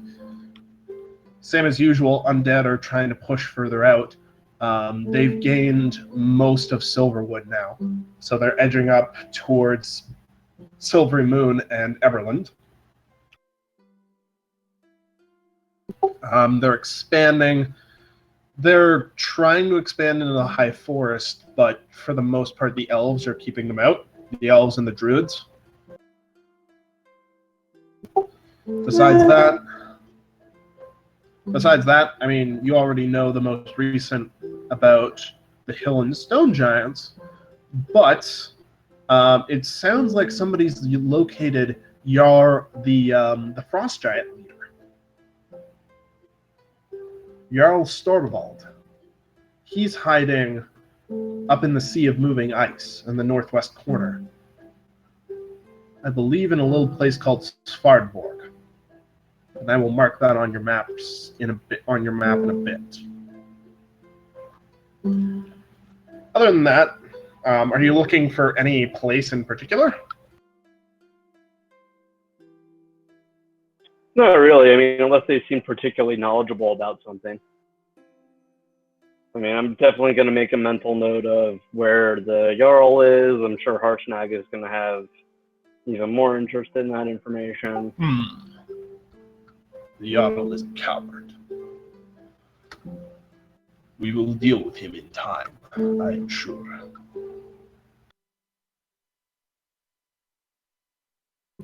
He strokes his beard as he's thinking about it. Besides that, I mean, they're more than willing. Dagon's more than willing to talk shop. What are you going to ask him? I mean, out of character, but just a bunch of random stuff like fighting. Like, what's his fighting style? What kind of weapons does he use? What does he find works well against what? All right. Yeah, he's more than happy to talk shop about you with that. You got a little bit of a rapport going by the end of the day, probably. He's a bit less super serious. The half-elf is a bit apart from everybody else. He's baby-faced, but not super talkative either. I'm gonna try and engage all of them in conversation. All right. But largely because for some reason Inks isn't, so I want to give her space. Fair. So the human, what do you want to talk to them about? The life of an adventurer is the most obvious point of building rapport. So anything that touches on that, whatever way the conversation goes, I mean, it's all day, so. I'm sure magical roommates are a thing. And the Lord says, Yanti, I said get me someone who can sneak, not get me someone who is snake.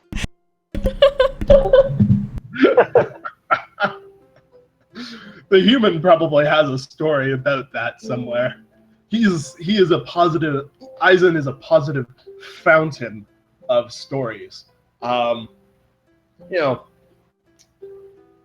bit preachy at times, but he's got a whole mountain of stories about his time adventuring.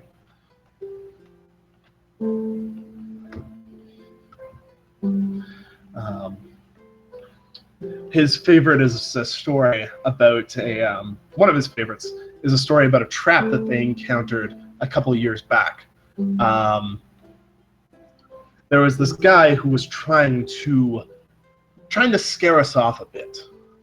So he left some tracks leading into a room in this cave underground. He hid behind the door as we were going in, and somehow none of us noticed. So when we went into the room, and all there was in the room was this lever. The guy hiding behind the door, as soon as all of us were in, he slams the door shut, locks it, bars it, probably put some sort of enchantment on it, because none of us could force that open. The room starts filling with water. We try and pull the lever, but the lever does nothing. It's filling up. The room is slowly filling up.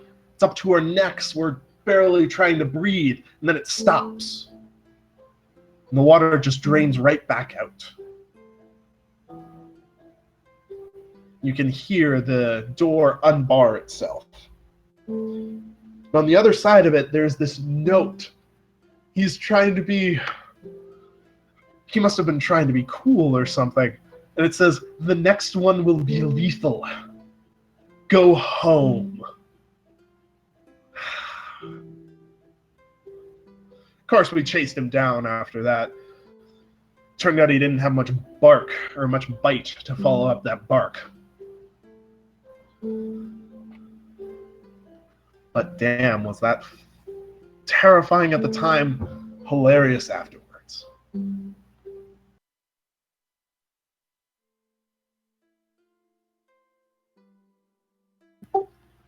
Anybody else want to engage the other party at all?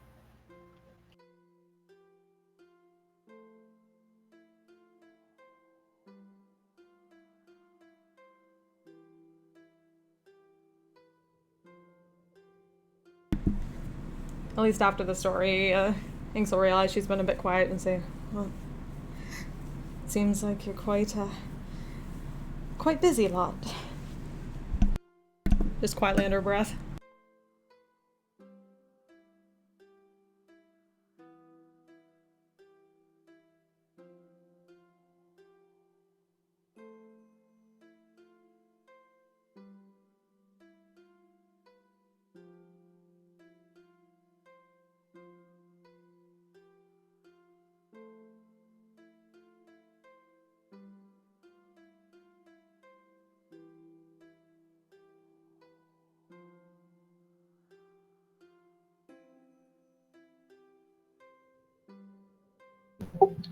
It was,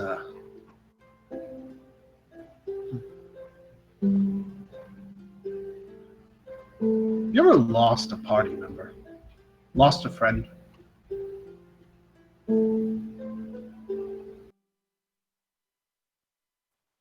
Not since I began in this business, but I haven't been in the business long.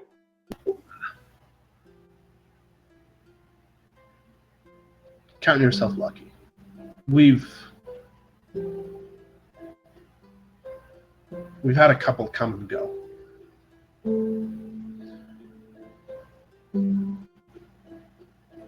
It sucks. Be careful. What happened?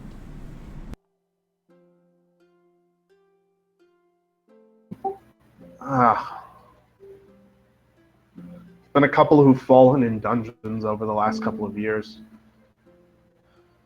One just up and vanished one day. Still have no idea what happened to her.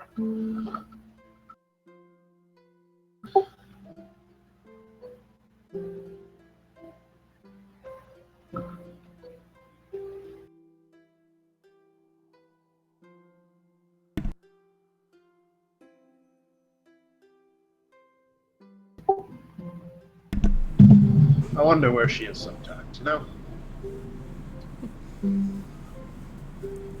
Did you have a fight? Sorry? Did you have a fight? All I know is I woke up one day. Dagon had those burns all over his face, and she was gone. He won't say what happened.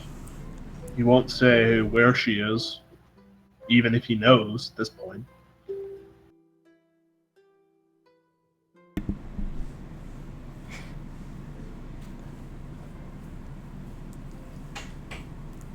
He just kind of looks straight at Dagon. And How just sad. her expression falls.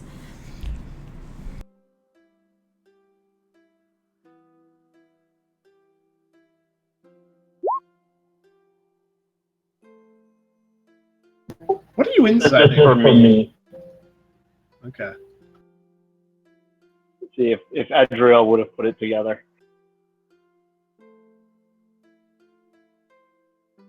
Uh,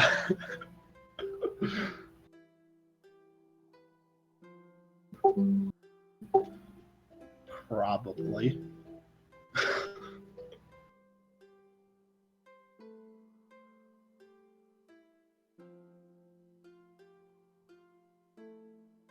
Nevertheless, she'll keep that to herself.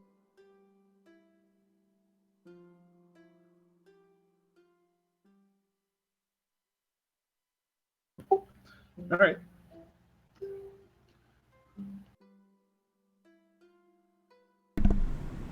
Hank is just staring at Dagon. Going down, even the hill, the mountains, we could probably make it to the river in a day.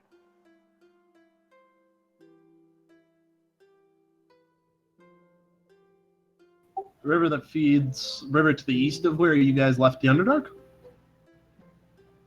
Yeah, that river right there.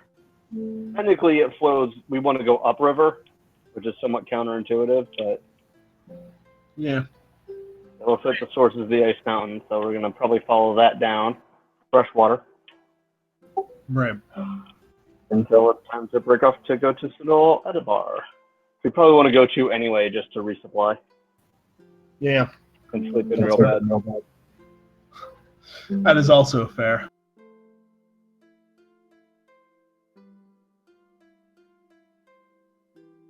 Yeah, okay. You can head over to the river, and you can follow that down to Adbar.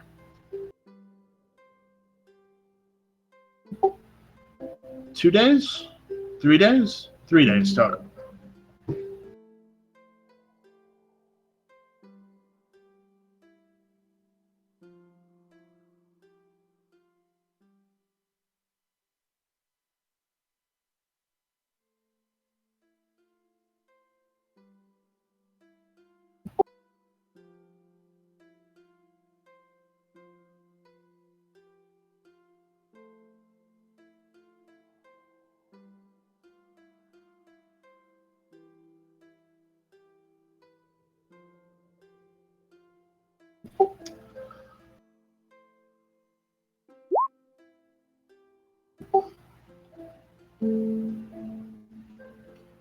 Good question. You're still engaging the rest of them in conversation, correct? I'm sure by the second day, we're all just one big chunk, one big group traveling together. Okay.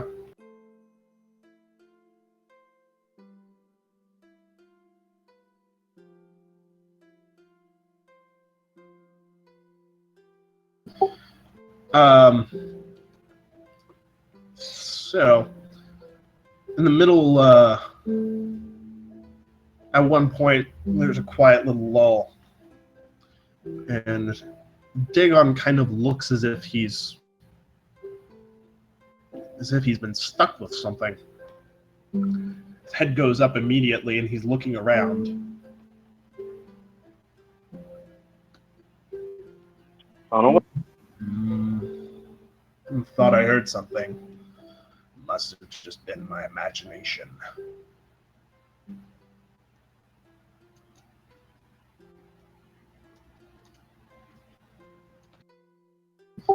But you guys, you make it out of the mountain without too much trouble. Yeah.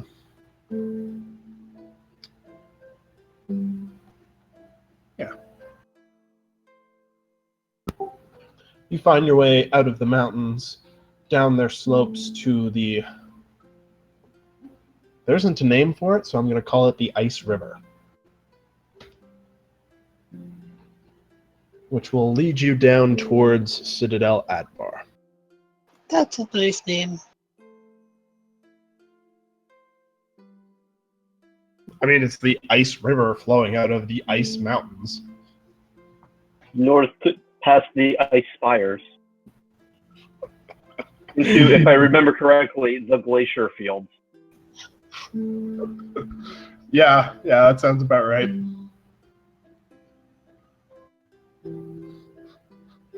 They're very creative namers around here.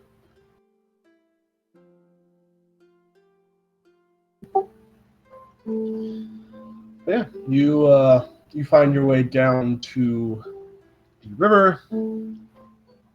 After about a day or so of traveling, you can make camp along the river and rest there if you choose.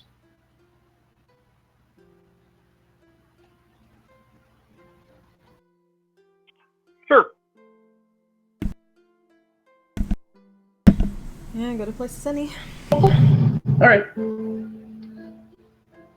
So the other party is, set up a fire, get some food going, and eventually the dwarf will pull some mead from somewhere and start challenging people to drink with her.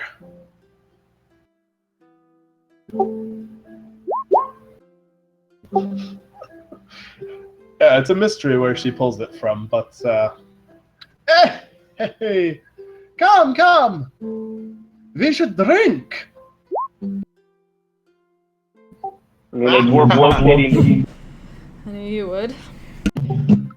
This one knows how to drink. Who else?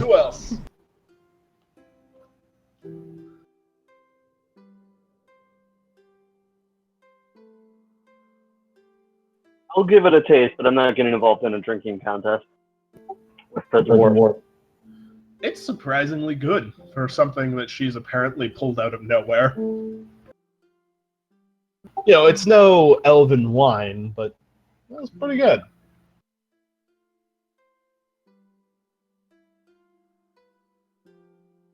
All right, so you want to drink with the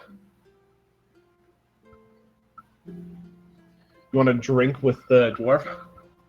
Absolutely. All right. Vistra will absolutely take you up on that challenge. All right. Let us mug for mug? Or do you have something more creative in mind? Mug for mug is fine, unless you have better rules. Not anymore. But, not anymore. What's lass? Could you play us a song?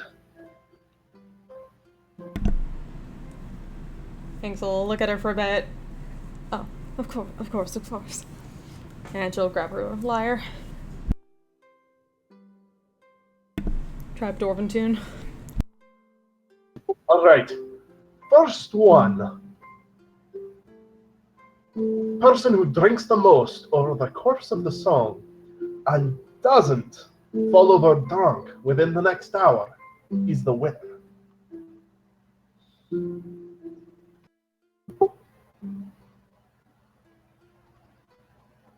Are you Challenge ready? accepted.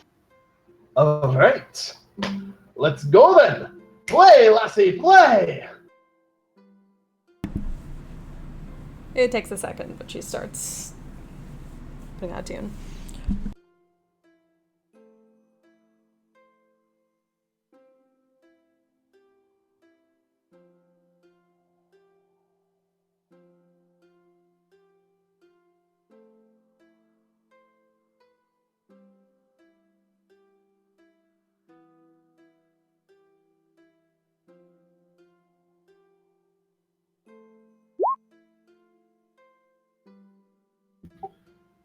All right. So, Syl, make me a Constitution save. Inks, how long is the song you're playing?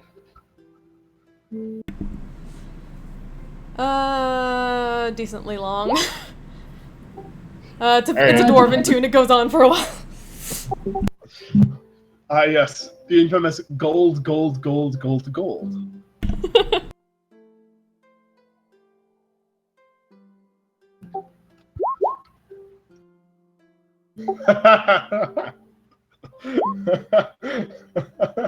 drinking contest will last slightly longer. You're right, actually. Why are you making a survival check? Misclick? Okay, cool. All right. the dwarf holds with you for the first round easily, and for the second, and for the third. You're both doing pretty well. Roll again.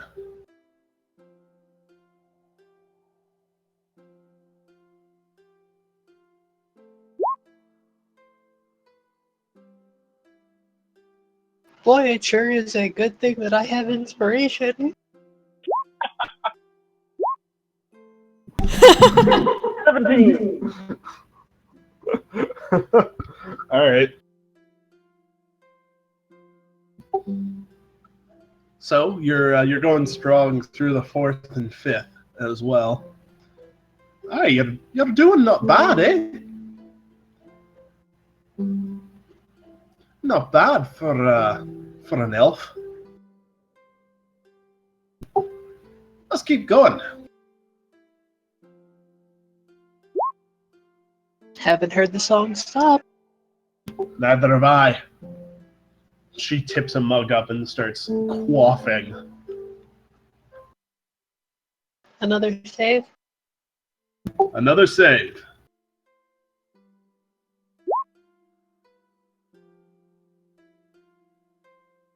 Alright. Things are starting to get harder to keep going. But you get through the 7th and the 8th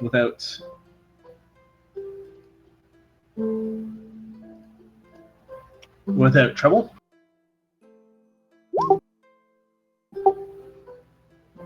Make another one.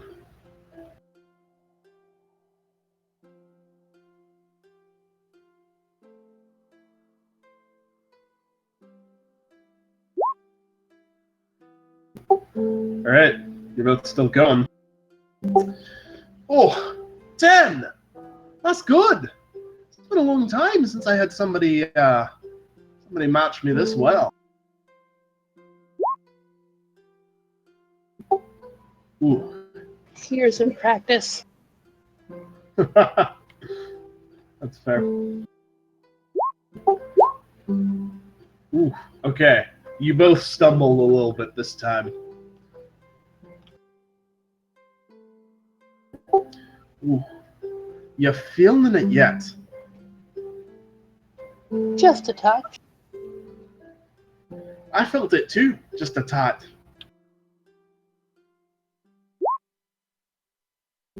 What is this, 13th? Ooh. Did I get inspired back there? You Yes. would, yes. It's a DA, yeah. Yes.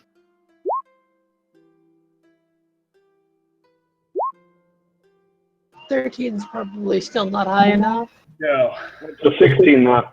You're getting into the double digits of, still not quite good enough. You're getting into the double digits of mugs now. You need well above average fortitude. What did the dwarf roll? The dwarf rolled a 24. Yeah, I can't help. Sorry.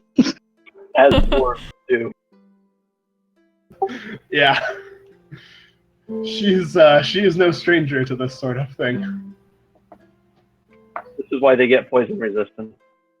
Yeah. Because all the ones that didn't make it to reproductive age. Yeah. And a dwarf that lives to old age goes to Valhalla just in recognition of the battle fought by their liver. Always. Alright. Syl, one more round, or... Song's not over yet. If the dwarf's still going, I'm still going.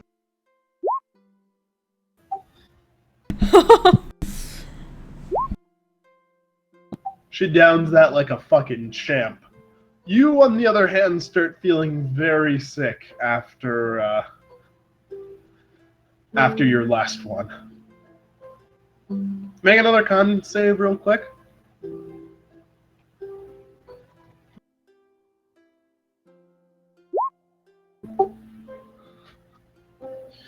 You just barely managed to avoid puking all of this booze out. But you are feeling like real shit.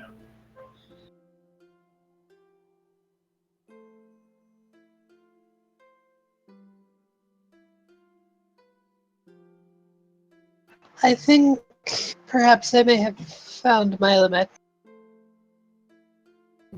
Ah, right. It's no shame in that. You want drink for drink with me for, what, 15 mugs? That's more than most people can do. She holds out a hand.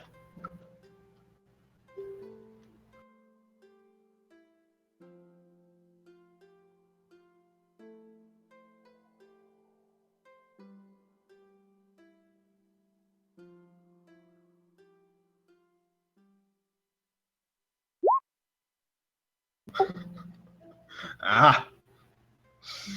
Now, I'm gonna go dunk my head in the river. You're welcome to join me if you wish.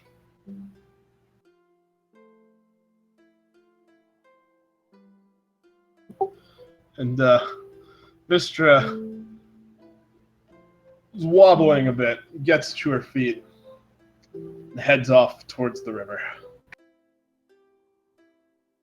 I think that sounds pleasantly refreshing. I think I will join you. Yes. All right. The half-elf Arrow is kind of off to the side of camp. He's staring brutally into the fire.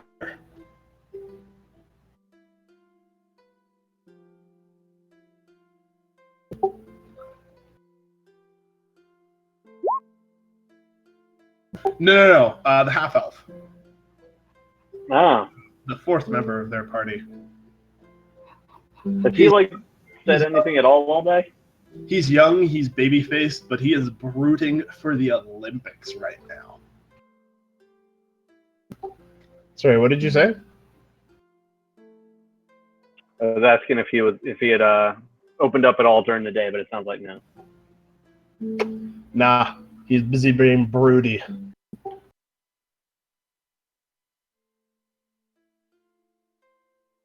If we asked him something, would he answer like this? He'd try. Such an edgelord.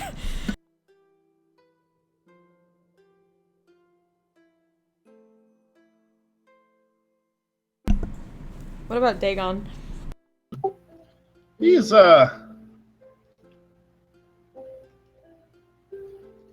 looking kind of rattled. He's also kind of brooding right now.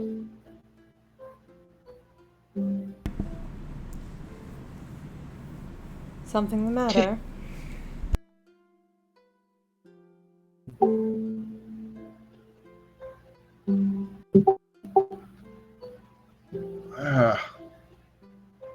Lot on my mind is all.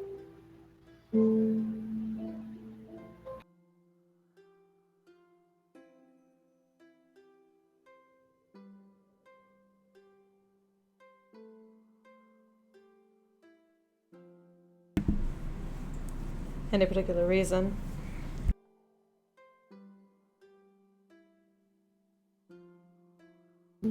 Old ghosts coming back.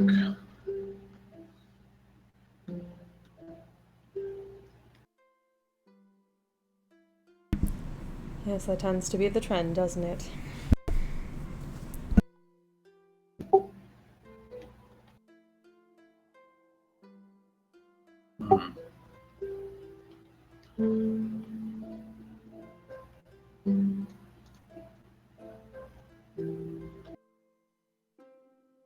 It does. Especially nowadays, all those undead, right? He kind of attempts a weak smile.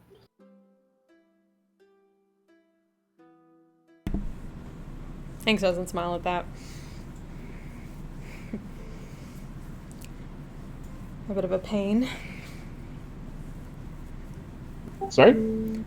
She said they're a bit of a pain.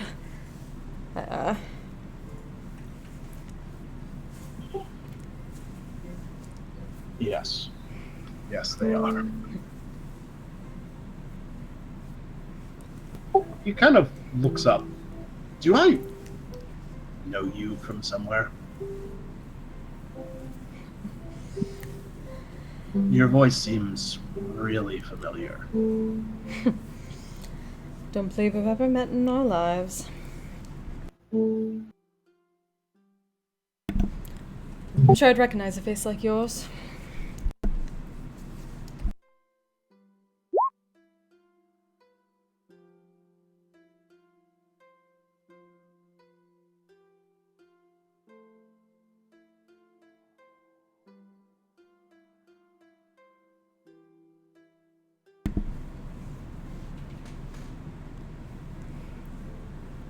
But perhaps you tell us all a bit more of the truth about these ghosts of yours.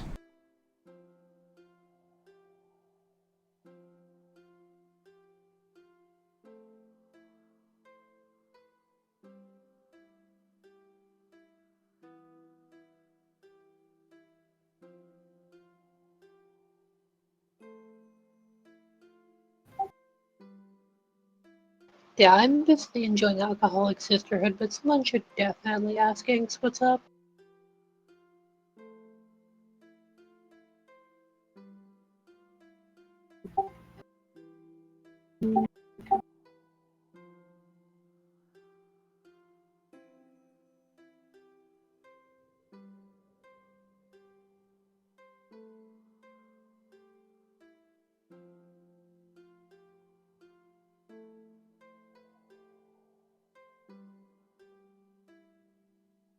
I guess not.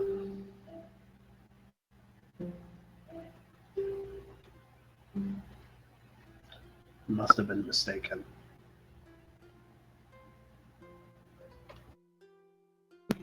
I'm gonna go to sleep. Still a couple long days of travel ahead. We were up early trying to find you all. Night, everyone.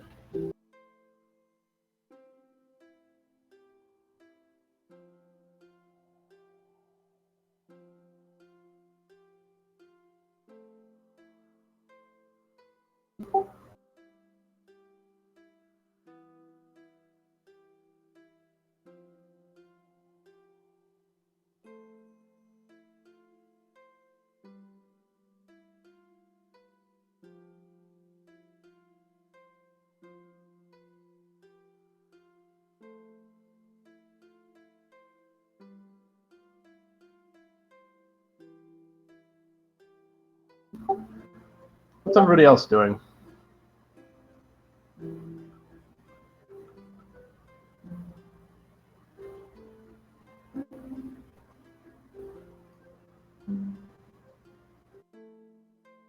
I'm living in a van down by the river. Or the river down by the river at this point.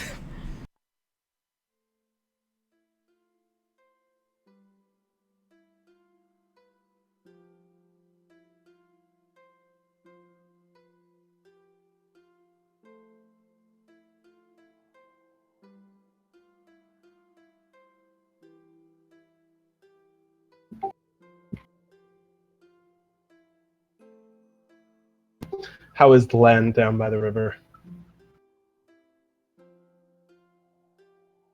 It's lovely.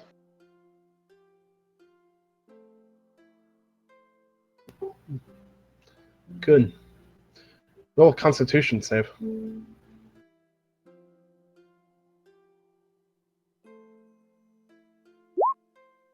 I feel good. Yeah, you yarf into the river. Oh, so much for clean river. I'm sure the river's had it happen before.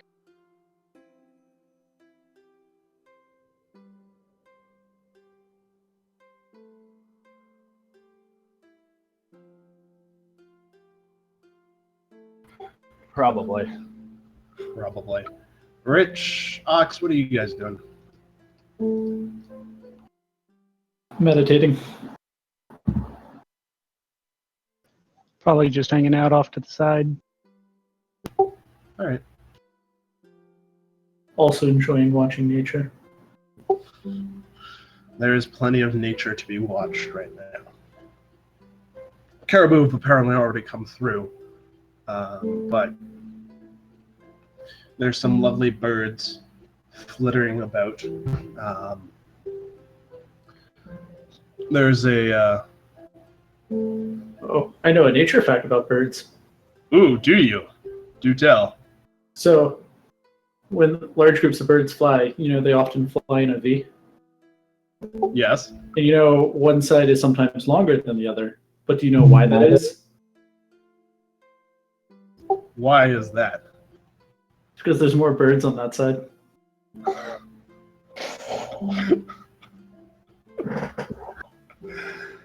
Oh, that's awful. I try. Oh, I like it.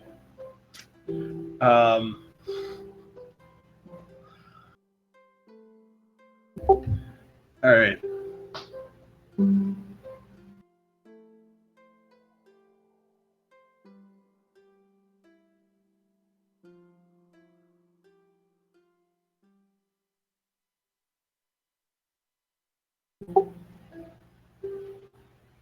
So Dagon sits up a bit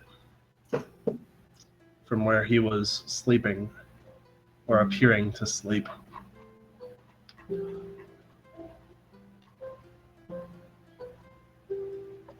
I have a lovely story to tell you all. About an old ghost.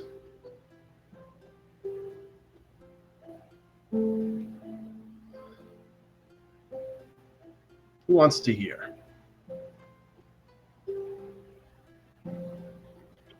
Sure.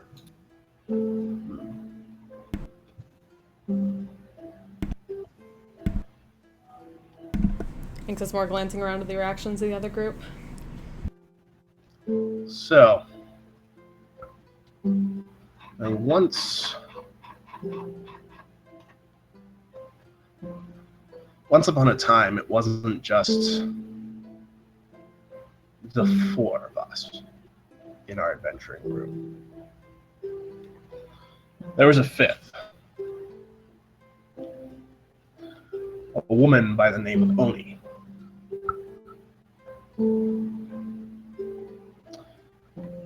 She was a great entertainer. She always had a twist on things. She had a way with words. She traveled with us for quite a while. Always fascinated with fairy tales and stories.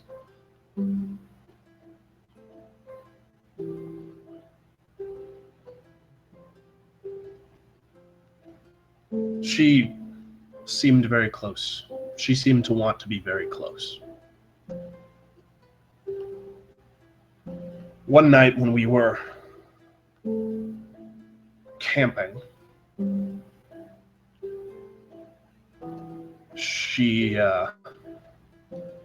I was off away from everyone else. She came over to me. She said she wanted to show me a secret. She took off a very large headband. And just like that, she became a tiefling. I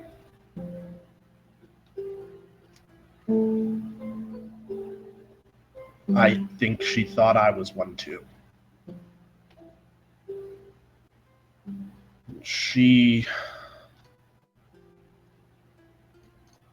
Well, I reacted poorly. I was angry. She deceived me. She deceived all of us for months of companionship.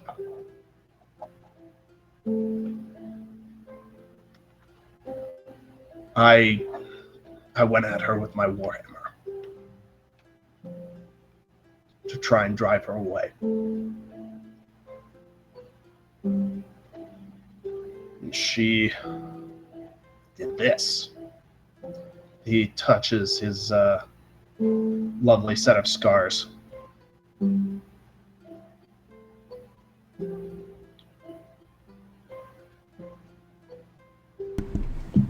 He showed your true colors first. I'm sorry? She said you showed your true colors first.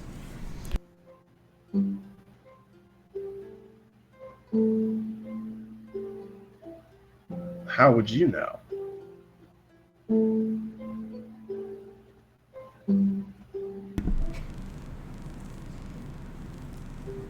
Because you're nothing but a racist and a coward. She'll take off You're the not. headband. Describe yourself, please.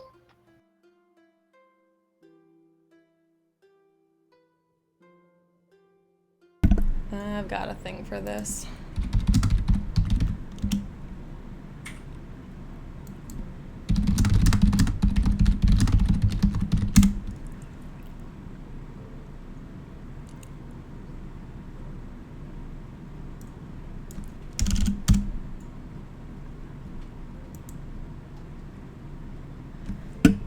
Sorry, now I just gotta grab it, because I'm an idiot.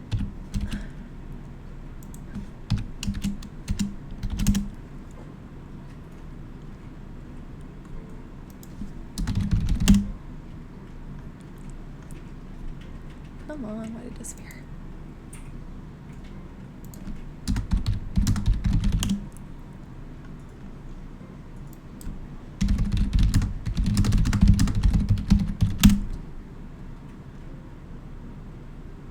That's right. You sure that keyboard is still on? Right, sorry. Hold on.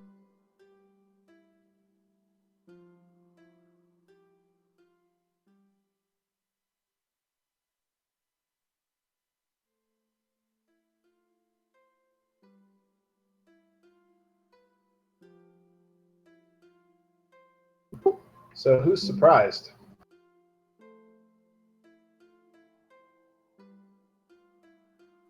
There's a little surprise there. You have to put the space in the brackets. I know, sorry. I have to admit, it was a little unexpected. Yep. Actually, am I even there for that? Am I still down by the river, sharing with it? Actually, yeah, you're probably still down by the river. In your van.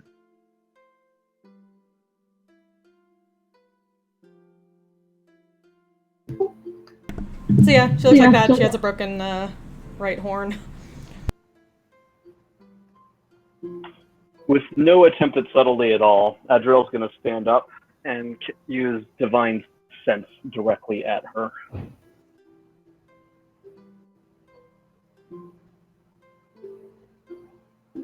Just basically detect evil. Yeah. No, I know what Divine Sense does. I too have played a paladin. You detect... God, do people... You detect no celestials, fiends, or undead. She was like side-eyeing. Well, at least you have the decency not to come at me first. Adriel announces that she'll be right. She'll be back, and then just stalks off into the woods. Dagon has stood up and is staring and has his warhammer. Things are just glaring daggers at him. I loved you and you tried to kill me, you racist bastard. You lied to us for months. What did you expect was going to happen? I thought you were a friend. I thought I knew things about you. You knew more than most. You think Yeah, I just well, wander apparently around I- like this? You know how they treat us. Apparently, I didn't know anything about you. Maybe it just stayed that way. Maybe.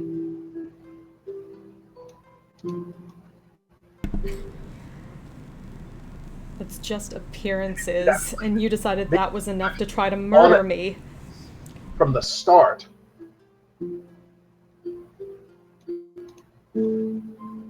Maybe if you'd been honest from the beginning, instead of trying to lie your way through everything, we could have actually had something. But Liar. You wouldn't even tell them. You tried to murder me and you didn't even tell my friends. I mean, look at how I reacted to the news that you've been lying to us for as long as we've known. You think they enjoy it any better now that they know? Its appearance is everything. No, appearance isn't everything. Honesty is everything. You try to walk around like me and you say that. I thought you were. I thought you'd understand, but no, apparently not. Not even after all this time. I guess not.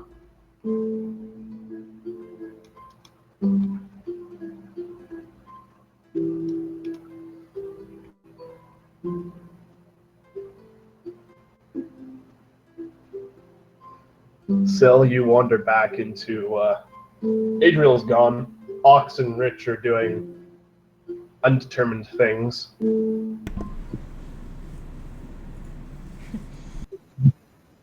Dagon,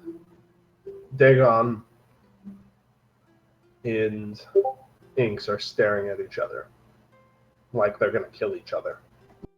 To be fair, as far as I know, I am not aware that Inks is a tiefling. She's standing full tiefling in the middle of camp. No, you didn't know before. This is before Right, they but met. I didn't see the transition, and I'm coming back drunk. Ah, yes. So you see a random tiefling in the middle of camp staring daggers at the leader of the other adventuring party. Okay, so I'm gonna look around from person to person, kind of waveringly pointing my finger at them. Everyone looks very, very tense. And Inks is gone, and why do you have her pipe? Because that's Inks.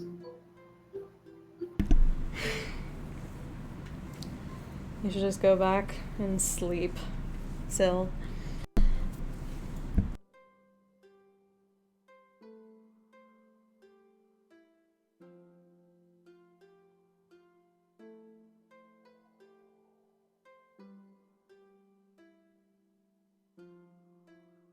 I have to say, that color looks lovely with your skin tone.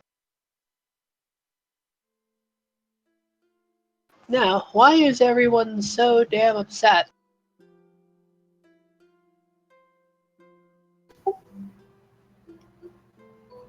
I'm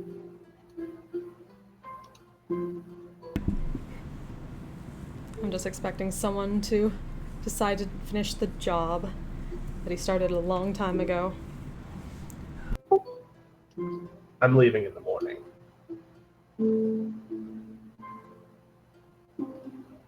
I'm not. We will never adventure together again.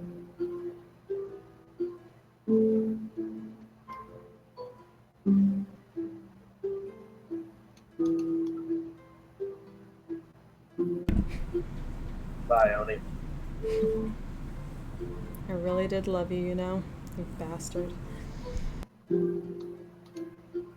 Love has to be built on something real. Was anything that you showed to me, was anything you told me actually real? Everything except the appearance. Really wish I could trust that. I can't make you.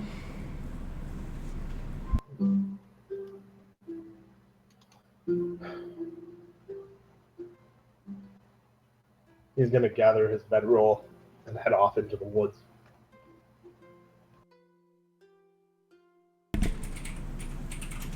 Yanks is gonna put her headband back on and then go in the opposite direction for a bit and find a tree. It's smoke.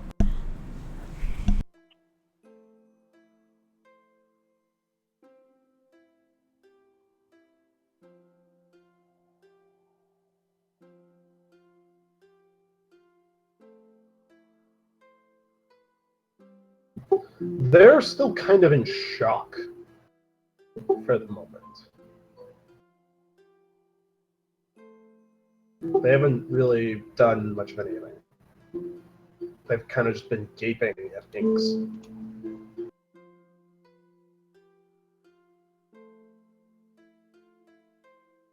Yeah, so I'm gonna kind of look from Rich to Ox and back and be like, did either of you know? Know what?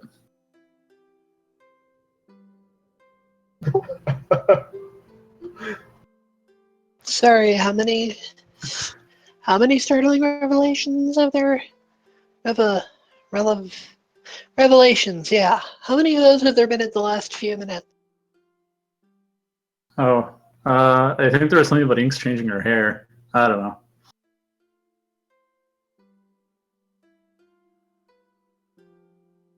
I mean, the broad strokes are certainly correct. Things definitely changed her appearance. Well, clearly you don't. Look at Rich. What about you? Did you know? Do you care? I approve.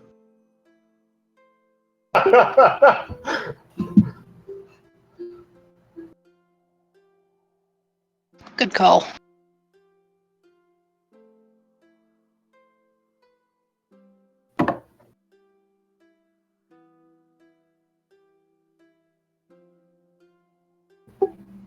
Depends on where you are. I can imagine that place that we got kicked out of and got wanted posters from would have really hated it. Yeah, no, but it wouldn't have been about the tiefling because they kicked us out for being elves. And we were elves. Neverwinter has a bad history with tieflings. There were a couple of tieflings, several tieflings among the leadership of a group that tried to, actually didn't try, succeeding in conquering the place about a century ago.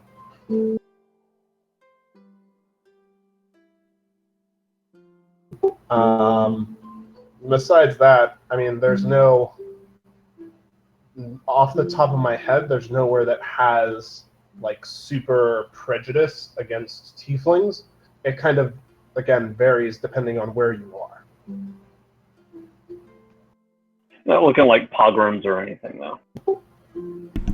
It's more along the line, and just in general, it's better to not be a tiefling than to be a tiefling. Yeah, I mean, Well, yeah, but it's been a couple of centuries since the last pogroms. We'll say that. I don't know. People take it to very different degrees. Yeah, I mean, the general feeling is not good. Very few people welcome tieflings. In a lot of the world, they're kind of second-class citizens by default. But, you know, they're not being strung up for being tieflings anywhere.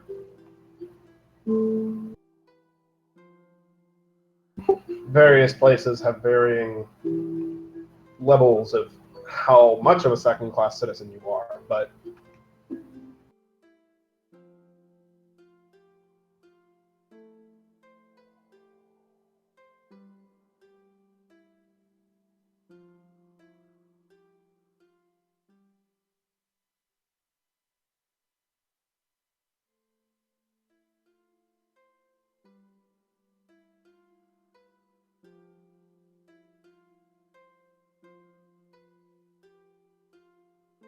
all right.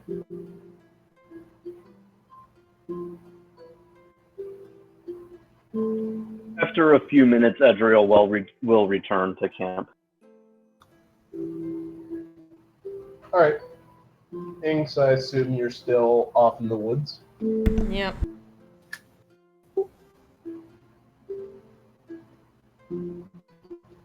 So make a quick survival check for me. Dagon's party has followed him off into the woods on the other side of camp. You find Inks without too much trouble.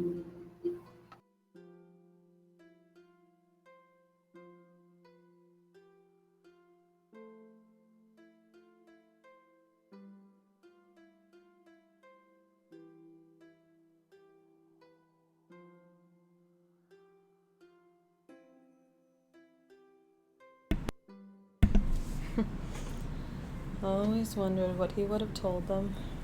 I guess the answer was nothing. I just kind of assumed she heard a sill with a crunch of leaves.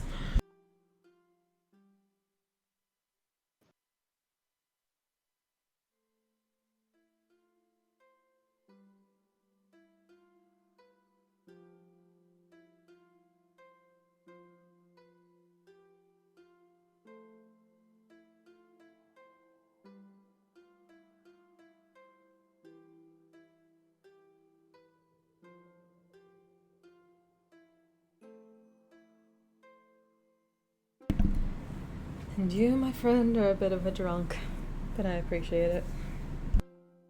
Maybe a little bit, but of the two, which would you prefer? You know me too well. Well, I guess not. I guess maybe a little bit now. Whether you'll remember this in the morning, I have no idea. I'm usually pretty good. Except when I'm not. Well, I can definitely applaud going toe-to-toe with Vistra for a while. She's good.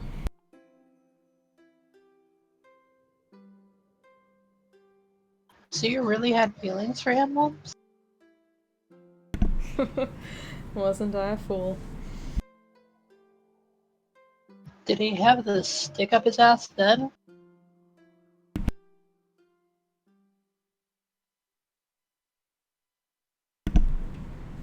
I thought it was just because he was hiding something too. I guess it's because he was a racist bastard. Apparently so.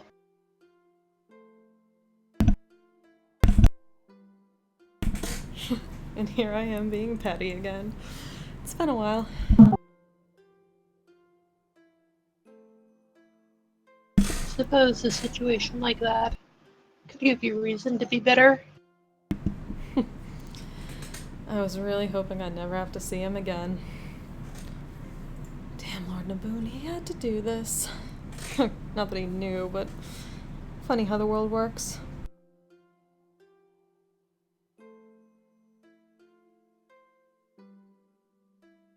That's life sometimes.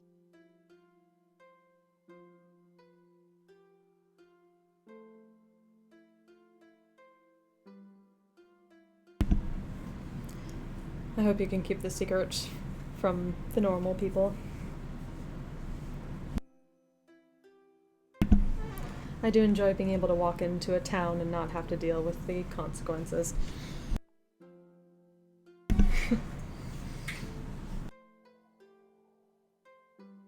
Oh, I absolutely understand it. I mean, I can't say that my people have it quite as hard as yours do, but certainly not everyone has love in their heart for those of us who aren't quite one thing or the other. I suppose so. But he at least taught me one thing. That's if I'm going to play the game of life, I'd rather not just do it to survive. I just want to live well. And that's the easiest way to do it.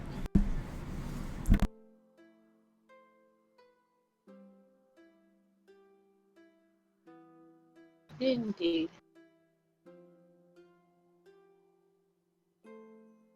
Well, if we spend all night out here by ourselves, we're going to get eaten by something. We should probably get back together with our friends. I don't know if Adriel considers that. At least she didn't attack me. That was a nice touch. It is always a good start.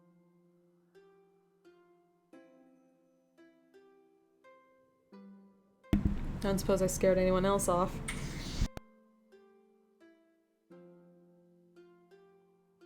I'm not sure Ox can even tell, and Rich seemed pretty on board.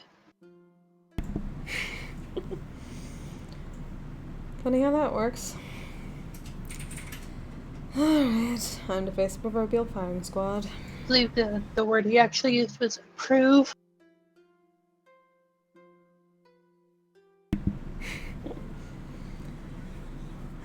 He was always the interesting one.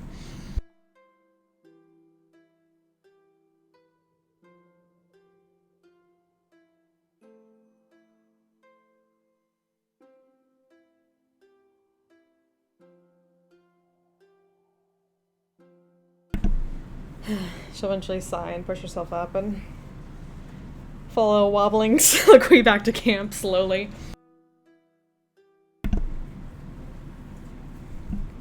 As her usual self, though. Well, Adriel is there. Ox and Rich are also still there. Dagon and the other party, have wandered off into the trees. Not surprised.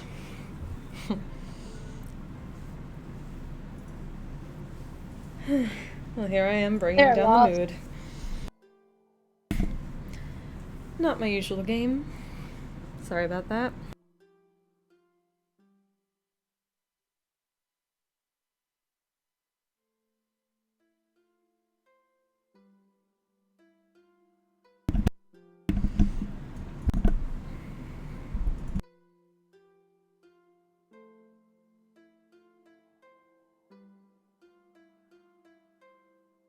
It's easier than carrying the thing in her hand and taking hits off of a pipe.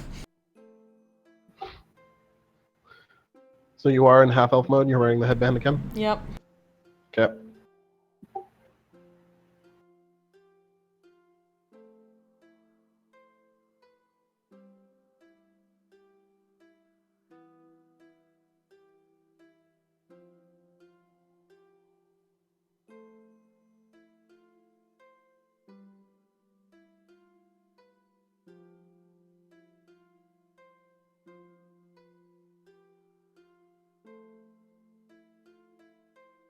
Adriel glances up as they come back.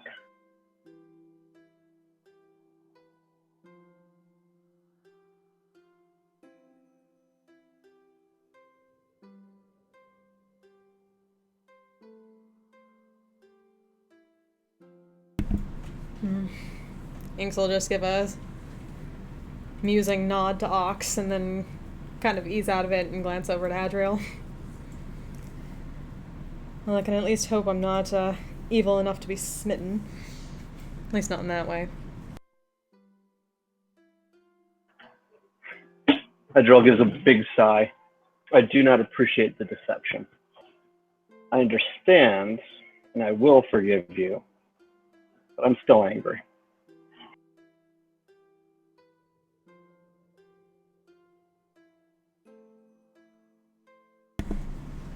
Just kind of give a slight shrug at that.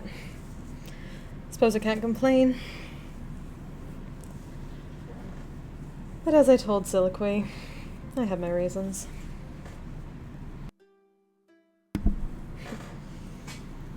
If I'm going to live it up, I might as well live it up as best I can. And sometimes you need to remove a handicap or two.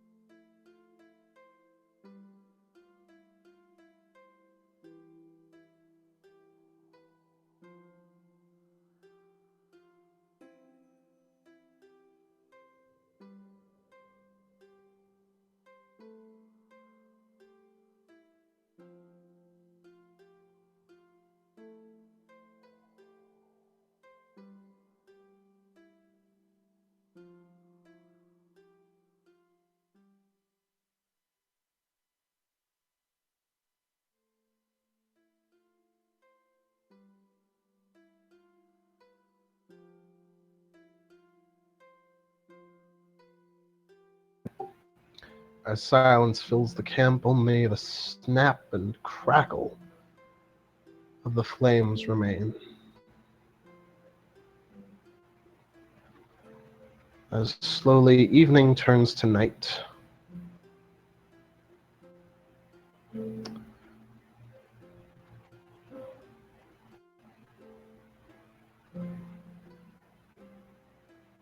And I believe this is where we'll end for tonight.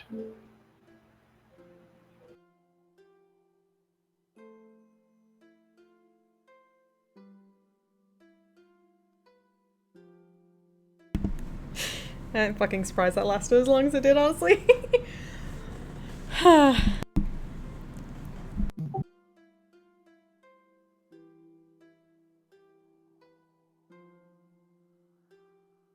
Sorry, guys. So, yeah, surprise. It's actually a good surprise. I like that. Yeah, it was good. Thank you.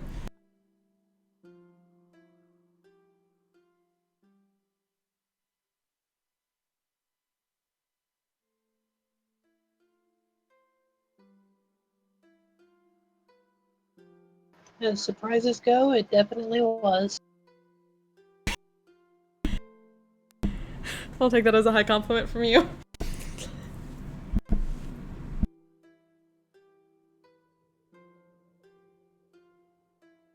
Alright, yeah.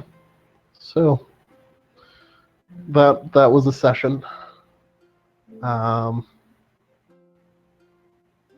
hope everybody enjoyed it. Yep. Sure did.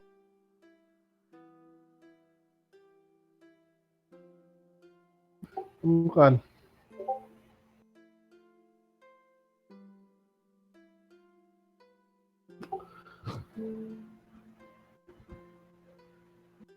I don't really know what else to say. That ended very nicely. Surprise character development, I guess. Quite a bit of surprise character development, actually. Yeah. So, yeah. Surprise. Yep. At least this isn't as heavy as when we made Jake cry. When did we make Jake cry? With the little boy. Oh! Wait, which little boy? The little boy who we tried to, like, Kobayashi Maru his curse. Oh, the ones who walked away from... Yeah, Omelas, yeah. Omelas, yeah. He The didn't one know was a that I thing. tried to experiment with. Yeah. Yeah, that little kid. Perfect chance to do some science. Oh, poor fucking kid. And then he burned to death. Yeah, that was sad. We still tried to Kobayashi Maru, though. It didn't work, but we tried. Yeah, we sure did. Alright.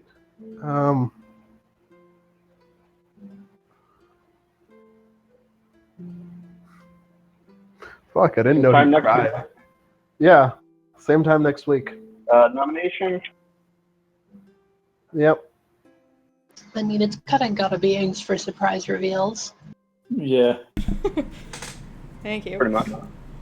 And I will not be able to be there next week because I'm gonna be on a plane. Oh, good. Sorry. It's alright, don't worry about it.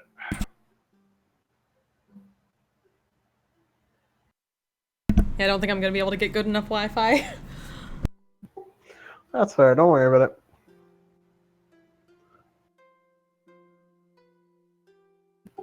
So yeah, I guess I will see you all next week. Besides Flint. Have fun, All right. guys. Alright, see Chris, ya. Chris, All right. record it for me, okay? Good night, all. Later. Night.